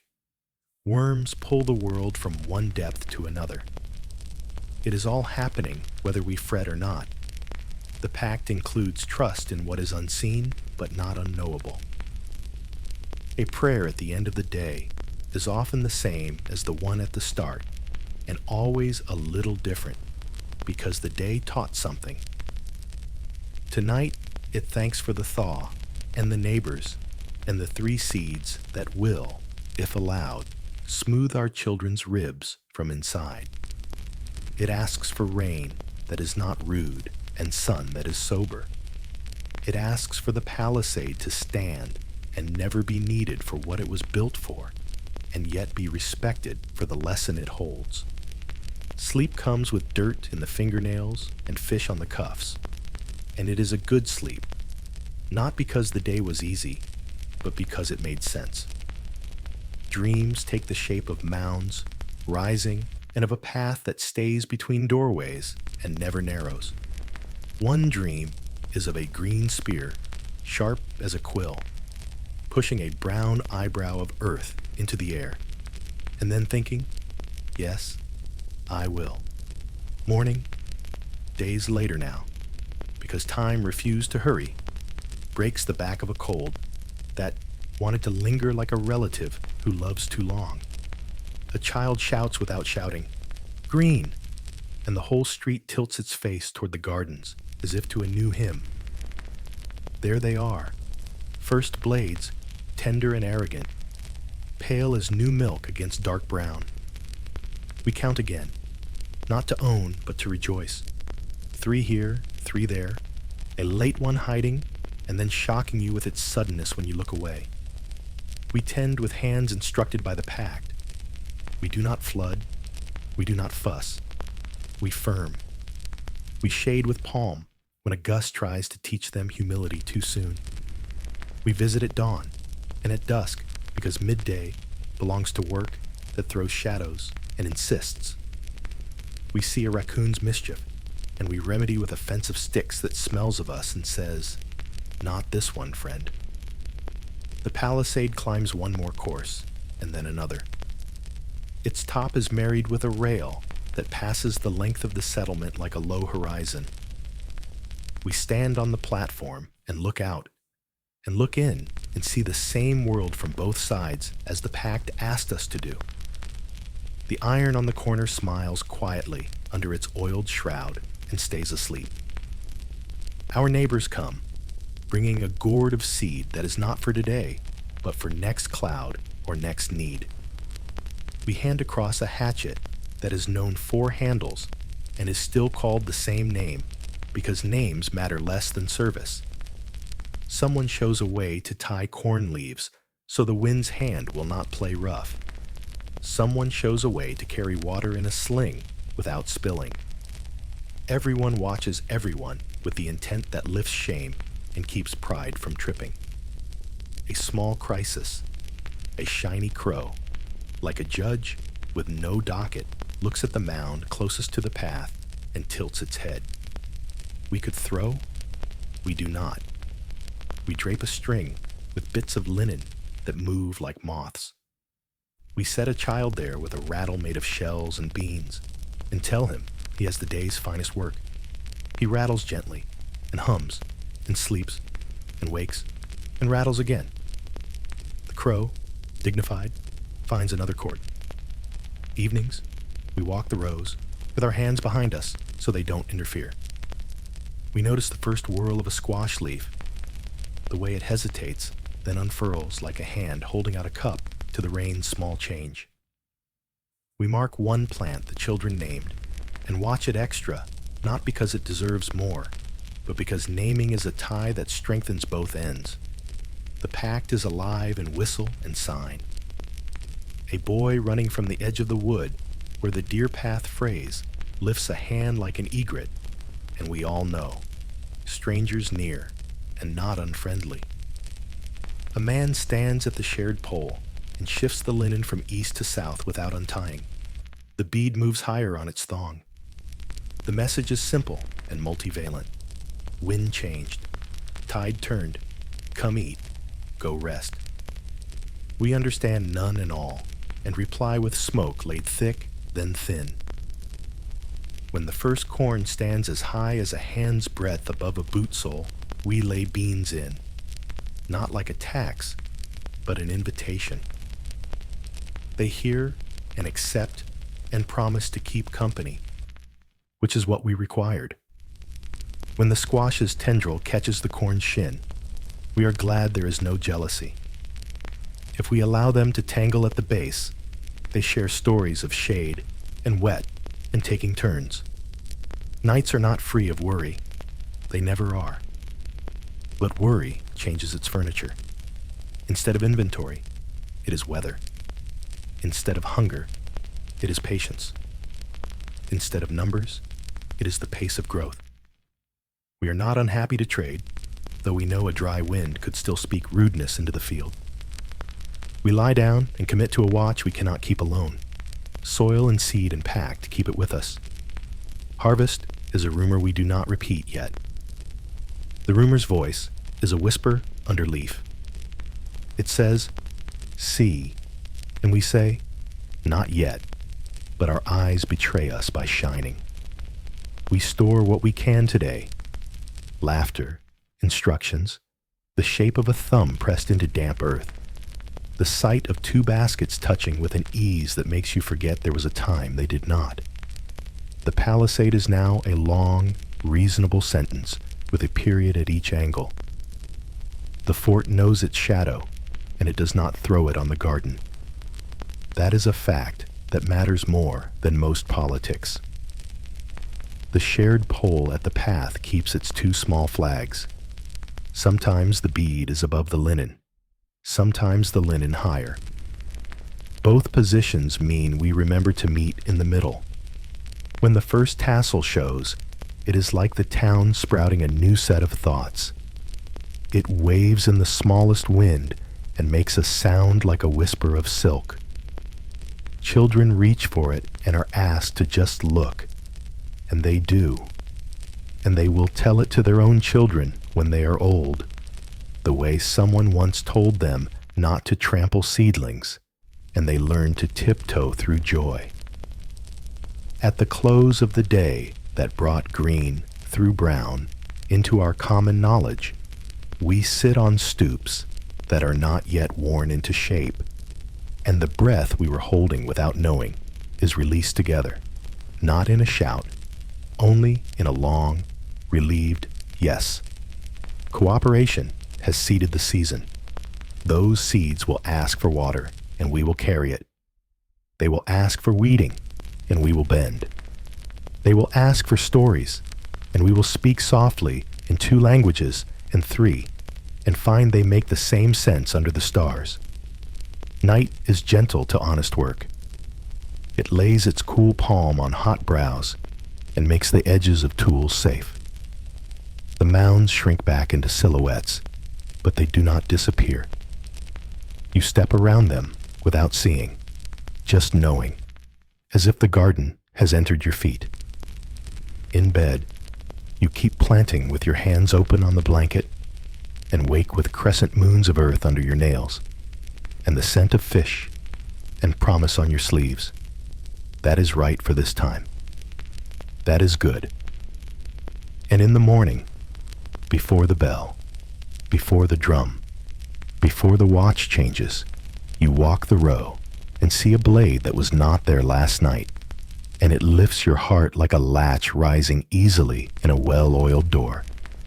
You touch the air above it and say nothing and say everything, then go to your other work with a pace you did not have in winter. The ship's shape thins against the roadstead until it is only a darker thought in dark water.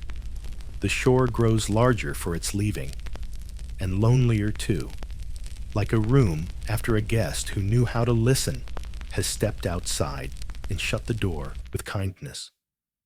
You stand where the path meets the sand and watch the mast become a line, then less, then memory. A small wind folds itself over the water and smooths the wake until even the idea of passage lies down. The harbor tilts its face to the sky, undecided between iron and pearl. Gulls circle once without argument and drift toward the river mouth where food and rumor meet. The platform cannon does not need to clear its throat to be believed. Oiled, covered, the metal holds its temper. The rail around it is new scrubbed, splinters persuaded back into grain by a palm's insistence. A ladle hangs on its hook like a lifted chin. The platform boards remember the boots that measured them and keep those footsteps in storage for next time. Town Brook sings louder now that the ship's creak is elsewhere. It lifts its shallow shoulders over old stones, silver where sun touches it, pewter where a cloud decides to sit. At a certain bend, the water thickens in thought. At another, it runs thin and clever. Children throw words across it and hear themselves return lighter. Buckets dip at a place the bank has learned to lower itself on purpose. Huts learn the grammar of doors and shutters, the way a sentence improves with punctuation. Pins find hinges that were waiting to say yes. Plank and brace, brace and pin. Each part learns to trust the others. A door closes, and the latch is a whisper, not a shout. It opens, and the room makes space without complaint. Shutters take their lesson from wind and pretend to be wings only when no one is looking. Light becomes a polite guest, entering where invited, lingering where bread is set. Smoke climbs steady from chimneys that have learned, stone by stone, to hold their breath and then let it go. The smell is a ledger of meals and means. Peas on Tuesdays, fish when the weather agrees, a thin stew that gets its courage from what the rind remembered. A pine billet surrenders its heart with a clean crack and makes the air sweet, sap and heat, and a small song in the pitch where a bubble gives up and becomes breeze. A letter waits on a shelf where drafts can't bully it. The paper remembers a rag and a river. The ink remembers grit and patience. Names stand in their best clothes.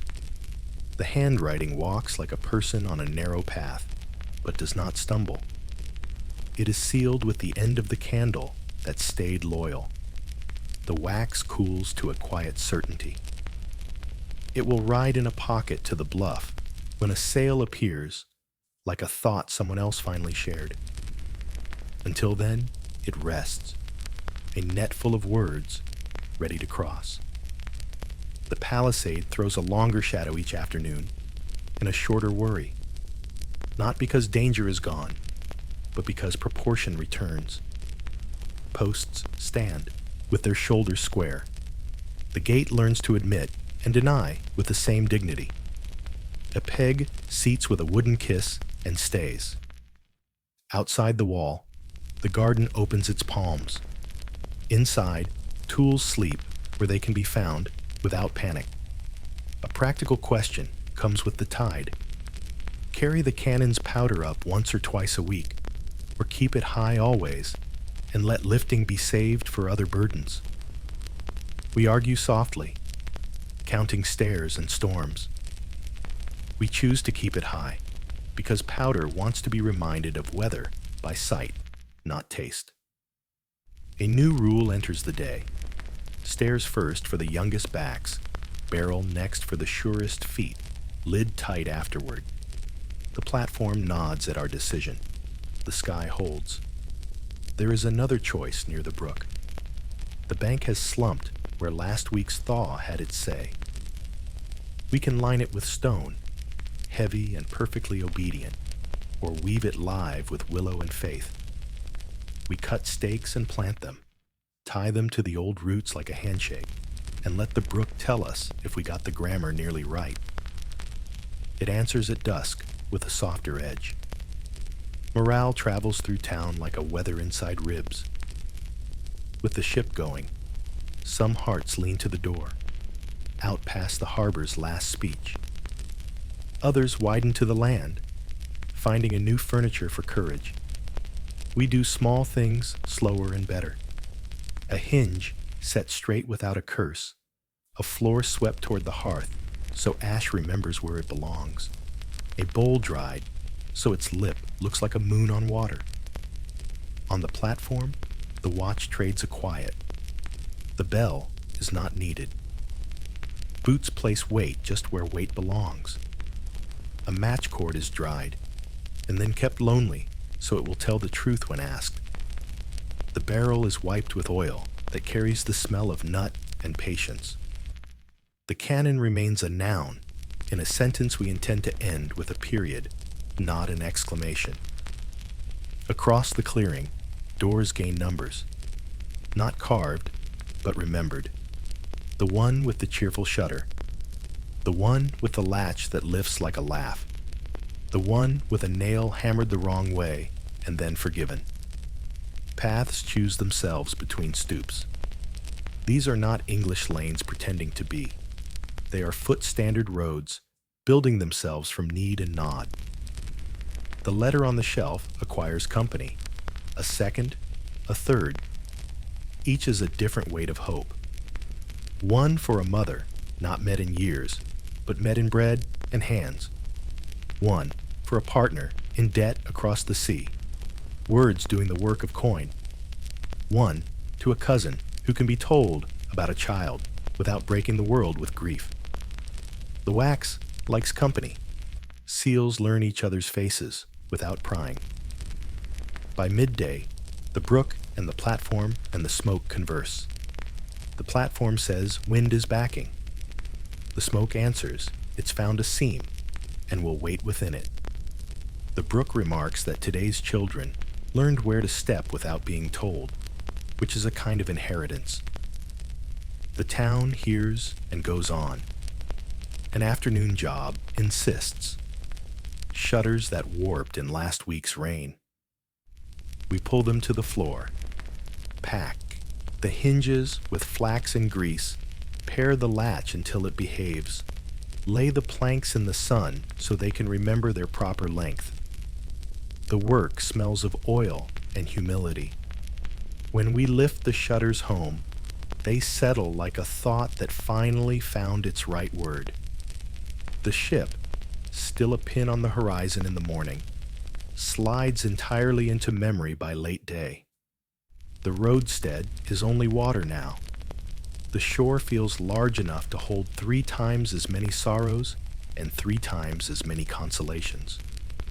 We do not say this aloud. We let the brook say it for us, with its slick grin at stones. A small crisis travels the palisade like a rumor. The gate pin sticks. There is heat in the wood from yesterday's sun, and stubbornness in the pin from yesterday's rain. We set shoulders to neither. We shave, we sand. We introduce the parts like cousins, who will like each other if given time. Then the pin slides with a decorum that makes us all feel slightly better about our manners. Evenings, the huts change character. Doors close on drafts. Shutters blink slow like restful eyes. Smoke climbs straight if the air forgives. Dog legs if it doesn't. We make room at the table for the letter if a sale might show. If not, we hang it back, where hope will not be bruised. A psalm takes a shorter road tonight. Words are saved for what shoulders require. A boy walks the planted mounds at dusk, counting with the patience learned from sorting nails. 1, 2, 3, and so on, until numbers become a hum. His feet placed lightly between, as if the earth had been told to expect him. He does not know he is measuring not only hills, but promises that will bloom into work at dawn. A girl follows, correcting nothing, only adding the whisper of the wind's ideas to the sum. The letter rides to the bluff on a day when the horizon acquires a crease. We bring no drum, just a hand to shade the eyes, and a pocket that will act like a harbor for a little while. A sail shows, a triangle of cloth learning to be a wing, then withdraws a finger's width above the water, as if thinking better of it. We do not wave. We let the day decide. The letter returns to its shelf, none the worse. The seal only a little shinier from the touch. Huts gain small ornaments of sense. A peg by the door to keep a cloak off the floor and out of puddles. A peg under the shelf to keep a pot steady when the toddler's ideas are bigger than her hands. A stool set for an elder just where morning finds the knee with heat. The town makes a necklace of usefulness and wears it without vanity. We pass a reckoning with a softness we wish to keep, where we have come from, where we are. The ship is gone. The shore is ours to do right by or wrong.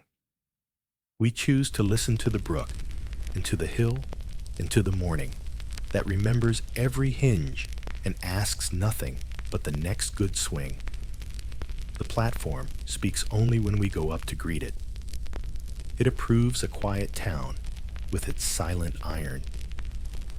By late light, the cannon's cover takes on the color of the sky, and the sky takes on the color of a mother who has put down her worry for 1 hour.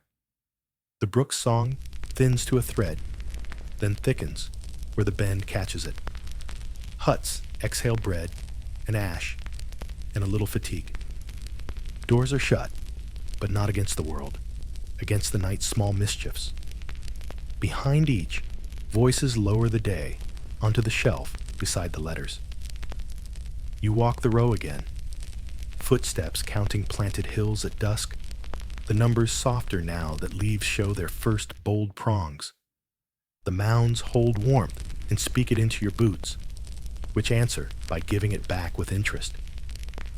The last hill is not really last. Your path loops of its own accord, the way hope does. The sky folds a sleeve over the harbor. The platform settles its weight. The brook repeats the only line it knows, and it is enough. A light crawls up one chimney and then another, banked, then staunched, then persuaded to linger. A hand hangs the latch. Another hand rests briefly on the door, as if to say a blessing without bothering the air with words. Inside, a letter sleeps under a plate to keep it from curling. Outside, the night finds everything where it can find it tomorrow. The ship is gone. The shore is larger. The town stands still and breathes. Clapboards tighten when the morning dries its hands. The house pulls itself together like a coat buttoned to the throat. You run your palm along the seam and feel the beetle's old heartbeat in every lap. Mallet, froe, the cedar's long fibers agreeing to lie close as kin. Gardens widened by handspan and hope. The mounds that were first promises become habit, then provision. Beans have climbed to the corn's elbow and lean there like a friend telling a quiet joke. Squash sprawls at their feet, laying broad palms upon the soil, shading thirst, keeping weeds from boasting. Between rows, children learn to step soft and speak softer, to water at the root and not the leaf, to pinch a blossom only when asked. A path that once found only the shortest distance learns to become a street. Boot soles teach its edges, and doorways nod to one another with small adjustments. A bench pulled out, a broom leaned as a sign the house is at home, a bucket set where a neighbor might borrow without knocking. Wheel ruts appear like lines in a familiar hand. Toward the brook, the ground remembers where the spring's flood kissed it and smiles in a low green. Nets pay debts in a language the sea respects.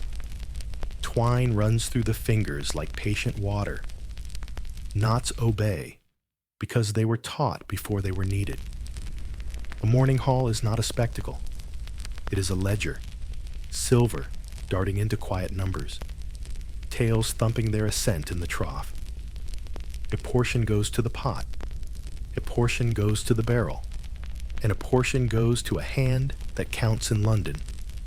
We tie the tally to the beam with a short piece of cord and feel it lighten when honesty stretches it.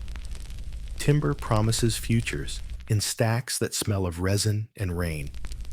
Planks season in, the shade where air can speak to them, and a thumb pressed to their ends comes away, perfumed with patience. A beam set aside for a neighbor's roof means a roof for us when the wind decides to be rude again. The saw sings long, not loud. The shavings curl like the language a child can read with fingertips. A pelt trades for seed or iron, and the exchange is more than bargain. It is a bridge.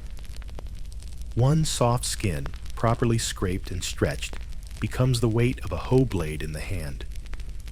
Another buys barley, its kernels pale moons rattling in a sack. Wampum travels with dignity, not haste. Words travel with it. Who brought it? Who held it last?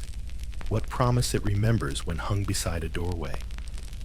Children learn two names for one bend in the river. They say the English word, sturdy as a boot, and the Wampanoag word, quick and sure as the current itself, and the bend holds both without strain. They learn that a bank is a bank, and a story is a story, and sometimes the story keeps the bank from slipping. They bring home shells and stones and place them side by side on the sill, arranging a small private map. Sabbath bread and thin stew still fill the table, because plenty is a kind of silence. Bread bakes under a bowl, crust shy but honest. The knife hears its own good work in the crackle. Stew speaks of last year's onion, today's fish, a sprig that made the distance from hedge to pot and did not complain.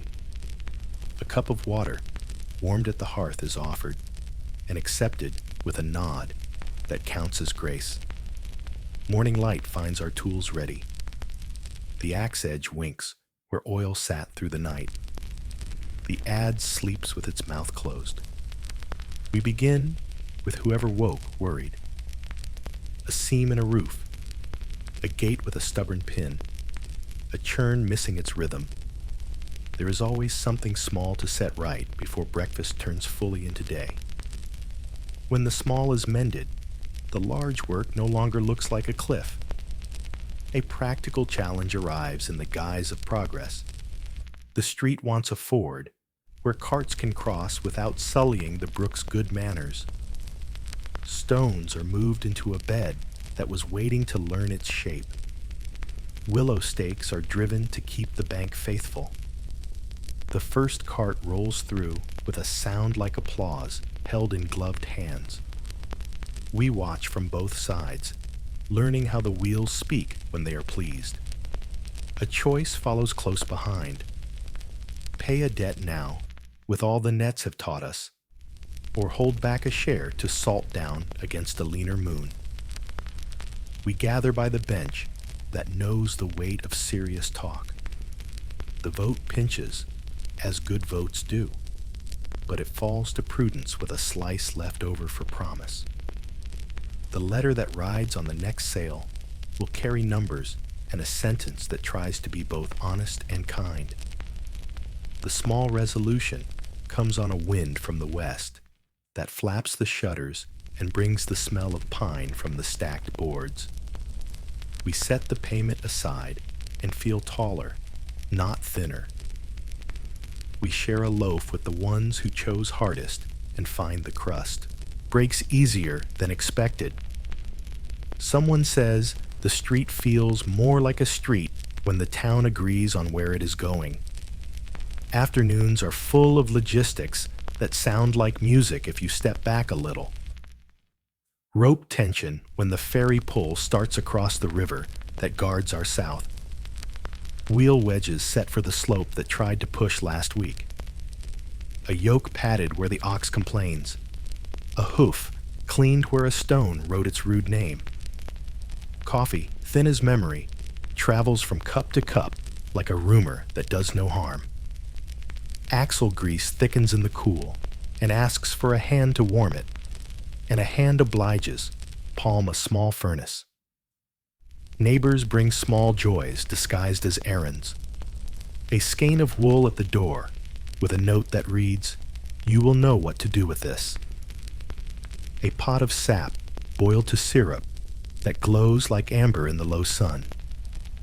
A borrowed auger returned with a new handle, the old one kept for kindling and memory.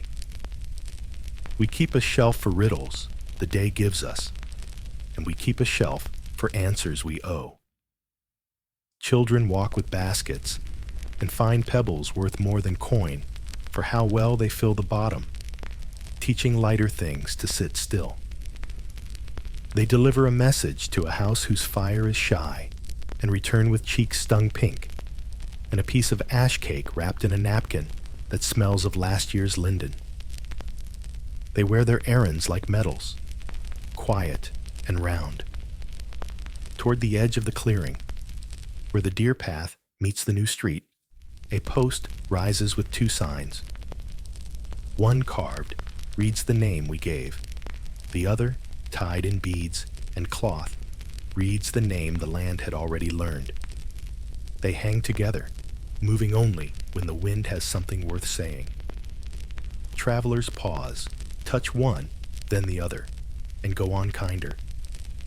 The fort's platform becomes a place for small mercies.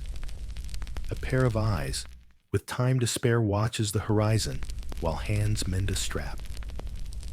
The cannon keeps being a promise we hope to never fulfill. Powder is checked with respect and not with fear. A child is lifted to look at the line where sky kisses water and is told it is a boundary and a road and a mirror, all three. Hearths tell time. Breakfast steam is a story that moves quickly. Noon steam lingers and argues a little. Evening steam is patient and wise. On wash day, linen hangs like sails across a shoal, and soap sings to knuckles until they accept its lesson. Nearby, a fiddle lays its bow across two strings and hums a line fit for folded shirts and quiet gossip. A market appears without needing to be declared. 2 pelts and a smile buy a sewing lesson. A bolt of homespun trades for a small knife that sits sweet in the palm. A hatchet with a scar on its cheek learns a new handle and agrees to work on with its new name. Seeds cross the space between 2 houses like secrets that want to be kept and planted. The season leans forward into itself. Corn tassels whisper like silk skirts. Beans rattle news. Squash hums under leaf. We set a scare string that the gulls respect as a cousin. We watch for corn borers and see none today, which is enough of a miracle to count aloud. The brook runs confident under the plank we set. Small hands stomp. Large hands thank the plank for not losing its temper. On Sabbath, the street's volume lowers to a murmur. Doors open to air and to each other. Pew benches receive knees and coats, and a few tears that do not require explanation. The sermon is brief in summer and shorter in winter. Outside, bread waits. Wrapped in stew holds its tongue until the table says speak. We linger over crumbs longer than we lingered over crust. It feels like a full day when no noon bell rings the way the weekdays do. A neighbor arrives with a story that begins with weather and ends with grace. He sits where the bench curves and fits the curve. Hands fold without tension. The tale is not dramatic. A rope frayed at a moment when it mattered. A second rope, kept for reasons no one could justify yesterday, offered without speech. A load unlost. We nod at the moral, which is that thrift turns into mercy when it meets an hour like that. The bench creaks in agreement and does not ask for oil. Some evenings, smoke from 24 chimneys bands itself into one thin river in the sky.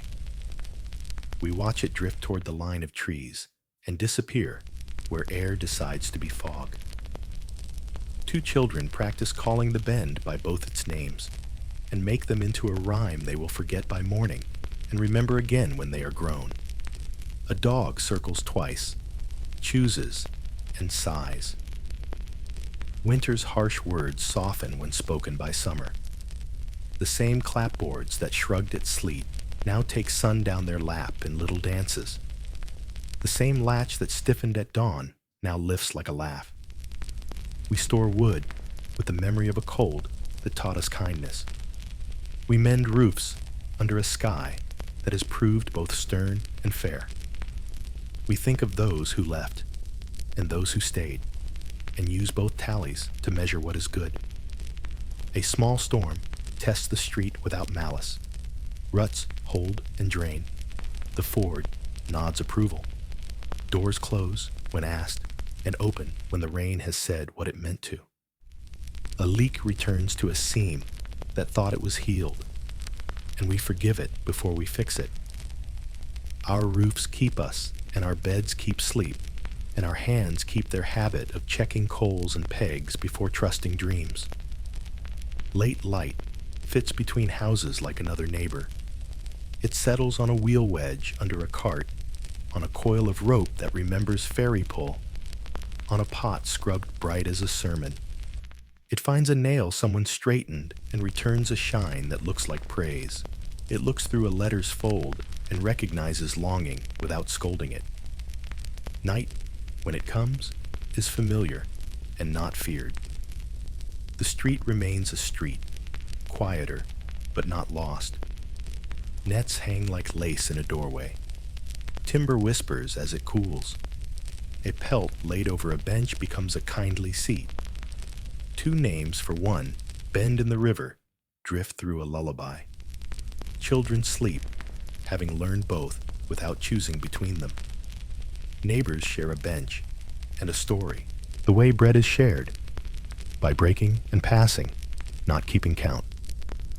The tale has very little plot and an excellent ending, which is to say, we were hungry, and then we were fed. We were cold, and then we were warm. We were strangers, and then we were not. The bench holds everyone as if it were made for exactly this, which perhaps it was. The night nods. The town nods back. And the new life, still smelling of sap and soap and steam, settles into the shape we have given it, and into the shape it gives us, until both feel like home. The lesson arrives with the morning when the door latch is still cool, and the sky has not yet chosen its color. We learned endurance not by shouting at the wind, but by small obediences, fetching water without complaint, mending what could be persuaded, keeping watch with eyes and with quiet, singing enough to keep the stitch even, sharing so that sharing could become habit rather than heroism. You steady the lantern and hear its simple answer. Do the next necessary thing, then rest your hand. Fetch taught timing. Brook at dawn, before footsteps muddied it. Bucket lowered along the bank where stones showed their knees. Lid set tight so the slosh wouldn't steal warmth from wrists. Wood in the afternoon, when the sun had thawed the stubborn splinters from billets. Sled pulled through ruts that had learned, by repetition, to point home. Letters fetched the same way, lifted from a shelf where hope and wax kept company, carried to the bluff when the horizon grew a crease like a grin. What one could not carry alone, two carried without keeping score. Mend taught mercy. A shoe's seam that failed became an invitation to patience, all through leather. Thread waxed between finger and thumb. Stitch pulled true but not cruel. Sole meeting upper with a sigh so human it felt like apology accepted. A pot's bale loosened and learned faithfulness again with a wedge of oak hammered home. A cloak lost its length to clouts that cooled a brow and bound a wrist and wrapped a little loaf against a long walk. Even the palisade's shadow was mended, posts set straight where frost had leaned its shoulder, rails wedged where wind had rehearsed its lines too often. Watch taught scale, platform at night, eyes reading the line where sky wore the harbor like a scarf. Match cord dried and kept apart. Powder weighed with the same care as flour. Boot soles placed where the board welcomed weight. Daytime watch asked different things, listening for the house's memory of fire, counting the drip before it found a bowl, noticing the seam that wanted flax and grease before the storm asked a harder price. Most dangers were small at first. The art lay in greeting them while they were still small. Sing taught measure. Psalms under low rafters were never loud and always enough. The tune fit the room like a good steward, present, modest, exact. A fiddle found its long vowels after work. Bow hair warmed and obedient. Wood scrubbed of old salt. Songs went to sleep easily, waking again when a cradle needed the steady hand of breath. Even laughter learned its range, poured with care into short cups that still felt full. Share taught shape. A loaf divided at the door before the knife cut farther. A better hinge for the neighbor, his worse coming back only long enough to be improved and returned to whomever needed it next. Tools slept where any hand could find them by feel. Nets paid debts in silver logic. Timber promised futures in resin and shade. A pelt bought seed or iron, and the exchange was a bridge rather than a border. When the scale wavered, fairness steadied it. Then kindness made the arithmetic worth remembering. Faith, tempered, did not shatter. It learned the room's weather. We stopped asking for ease and started asking for sense. Rain that was not rude, sun that kept sober hours, strength matched to the day's list. Some prayers were hands, warming stones to tuck near feet, trimming wicks so the house kept its counsel, folding letters with a blessing that kept the page from curling. Scripture lay near the ledger, not as a cudgel, but as a plumb line. The covenant held because we carried it home and hung it near the fire, where it dried and softened and lived. Respect grew in the careful space between houses and woods. Paths were asked before they were taken. Fences were set back from old ways. Gifts left and not watched like traps. Etiquette worked like a tool. Lowered weapons, open hands, food set down and stepped away from. We learned to use both names for the same bend in the river. and to let the bend keep both without strain. Knowledge moved between doorways, like a bowl passed without drama. How deep to set seed, how firm to press soil, how to listen for weather in eaves and in elders. A keepsake nail or bead held the whole road in the palm. The nail, straightened on the horn and hammered into use, told of crates undone and hinges reforged, of nights when a single iron point saved a door from deciding to quit. The bead, shell bright as a small moon, told of a meeting on packed earth, obligations named without shouting, two baskets resting side by side, like cousins grown patient.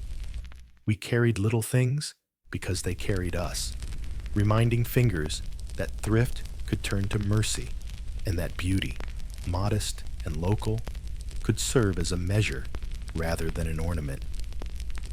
The practical challenge, most days, was to choose one necessary thing while tolerating the others waiting. Fix the seam before the storm, mend the net before hunger, write the letter before the sail. We learned staggered courage, not to need all the answers for all the problems before doing what one faithful hour allowed. The choice to spare seed and thin rations was a pinch we grew accustomed to. The resolution was always a shared loaf after the vote, a hand at a shoulder, bread and warmth as punctuation rather than reward. From the fort's platform, the harbor's curve taught patience. Wind wrote in long sentences and then edited itself. Tide kept its covenant, whether watched or not. We set iron upon wood and hoped to never need it. The hope made us trim the wick and keep powder dry anyway. Looking outward made the street inward feel truer. The Palisades line, tidy and unboastful, felt more like grammar than barricade.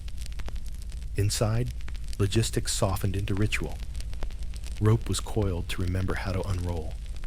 Pegs were set where dark hands could find them blind.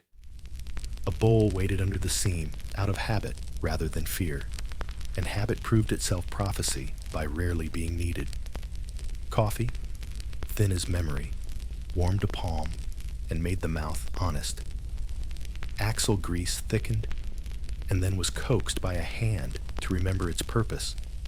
The ferry pull across the river learned the steady strength of bodies that had practiced being enough. We learned to accept help that arrived as gently as weather. A neighbor's loaf placed without knock. A shawl hung just so. A midwife's hands warmed over ash. A deacon's voice softening names that might have shattered if dropped. Courtesy lowered fevers by a degree, raised morale by an inch, kept grief from getting lonely.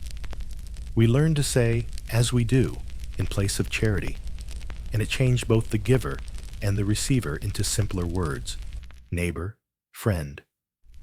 We learned to let tools and tasks teach. The froe wanted a certain angle. The draw knife preferred long thoughts. The whetstone asked for circles that matched breath. The fish in the mound wanted respect rather than haste. The corn wanted warmth before water. The squash wanted room to lay its patience down. Even failure instructed without sneer. A spilled measure, a stuck gate pin, a leak that confessed itself before dawn. Each asked for a response that was neither panic nor pride. We learned to keep house with the land rather than on it. Willow held banks with living fingers. Stone made the ford honest. Thatch learned to drink and to shrug. Shingles were words in a sentence that must read downhill. A good seam was not silence, but a long, satisfied hush. When storms came, we did not argue with their timing. We arranged our day so kindness was within reach. Wood stacked, water near. Watch assigned to those who could carry the night without breaking. We learned to carry names and to put them down properly. Lanterns lowered, snow smoothing what grief told us to hide, boards plain, psalms breath soft. We did not keep accounts aloud. We mended a net with a stitch that remembered a person and held better because of it. We cut a board straight, and the shaving curled like a lock we never cut. Memory put itself to work and found itself easier to bear. We learned that joy did not dislike thinness. A toy horse made from a scrap guided a rider over knots that became hills. Bread from ash cracked like a good joke. Stew from scraps told the truth kindly. A fiddle rescued from a sea chest offered vowels wide enough to walk in.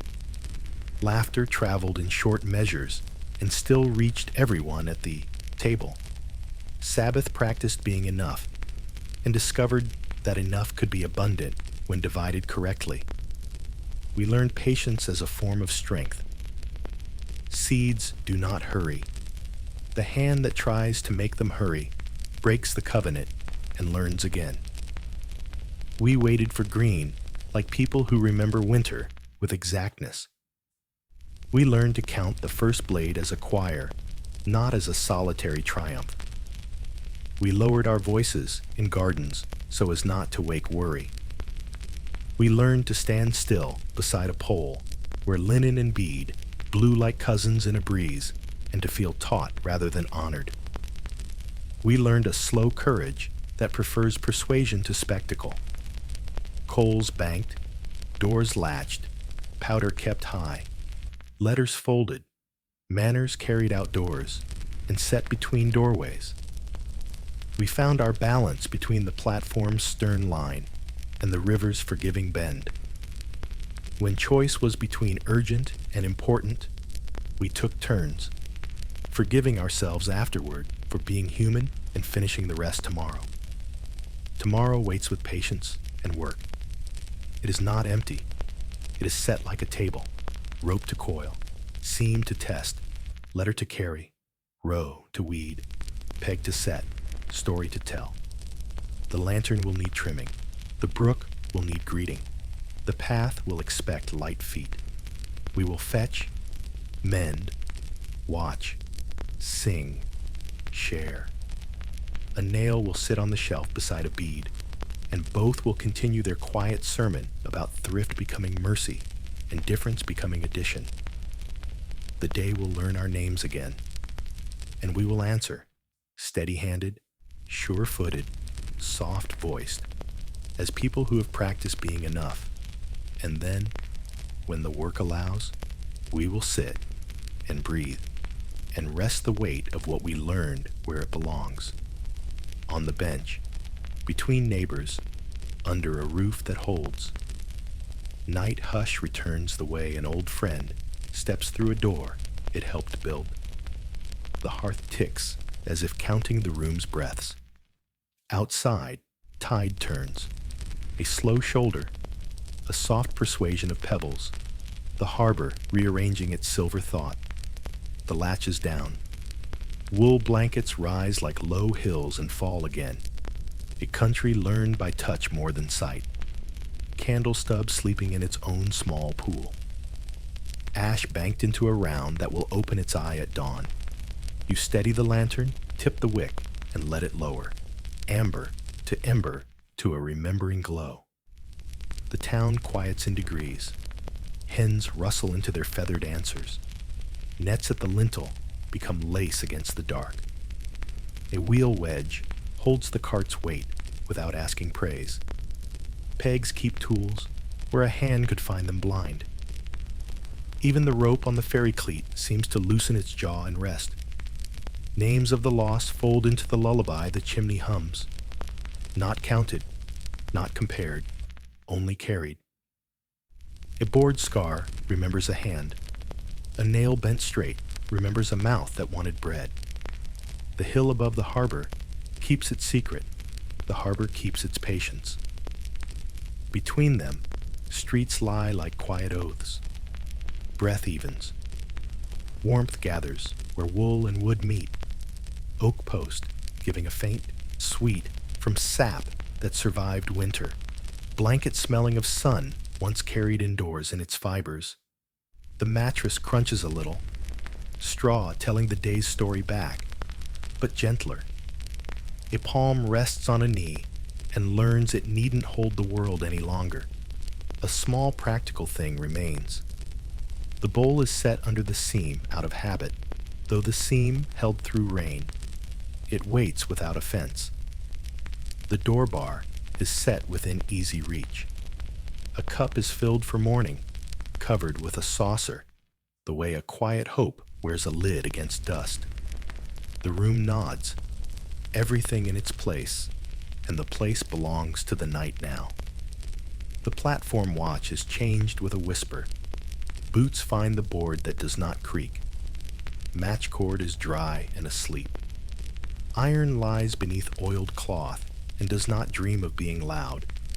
Stars take their bearings from themselves. The north one holds steady like a nail a plan hangs from. The brook works at its one sentence and gets it right. On the sill, a letter sleeps under a bowl to keep from curling. Its seal remembers a thumb's press.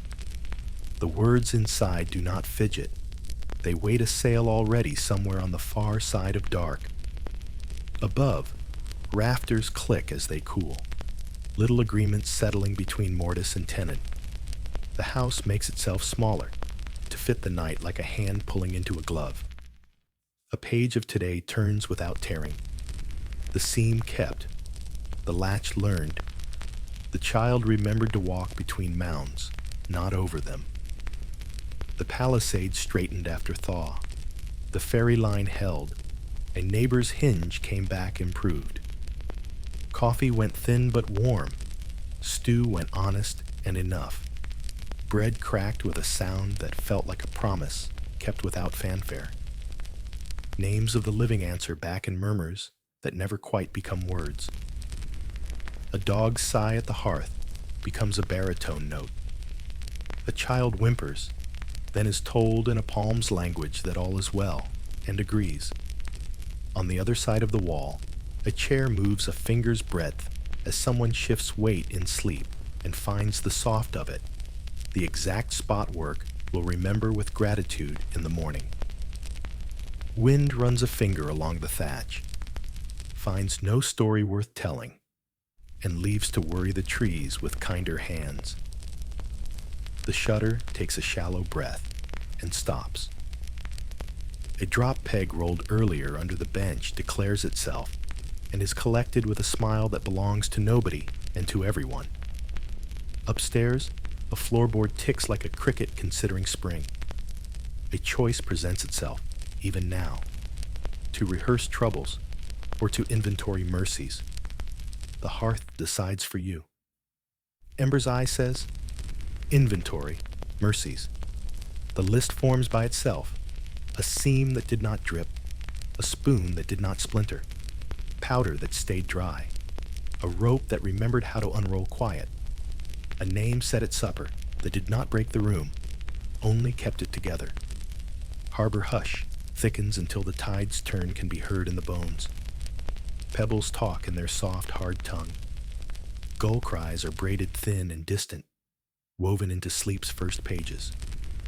The platform coughs once, a boot scrape, and then the sentence resolves. Sky becomes a lid without weight. In the mine's dim yard, chores put themselves away. Axe edge oiled, ramrod seated, hinge pins seated, letter sealed, fish moved from salting trough to shelf. Willow stakes along the brook set to root and hold. The garden is left to its slow genius. Seeds speak to fish in a language hands can't write, and that is all right. Tomorrow will be there to hear what was said. A kept nail in the pocket is remembered and set on the beam within reach. A bead from a gift strand rests beside it. Each holds a whole road. The nail, crates undone, hinges reforged, doors made honest. The bead, doors open between doorways, obligations named without thunder. They are small weights that anchor sleep. You turn onto the side that makes the day's ache feel like proof. Wool's itch is a cousin of warmth. The itch softens. The ear hears the hearth's small clocks, tick of stone, breath of banked ash. The nose keeps a little pine, a little salt, a little wool, a little smoke. The tongue holds the ghost of broth and is satisfied. The eye holds nothing but dark and is content. If this soothed the edges of your day, leave a quiet note with your listening place and hour, and we'll meet you there next time. The town becomes itself more in silence than in speech. Streets lie like lines in a psalm you can recite without opening the book. The fort's platform watches without thinking ill.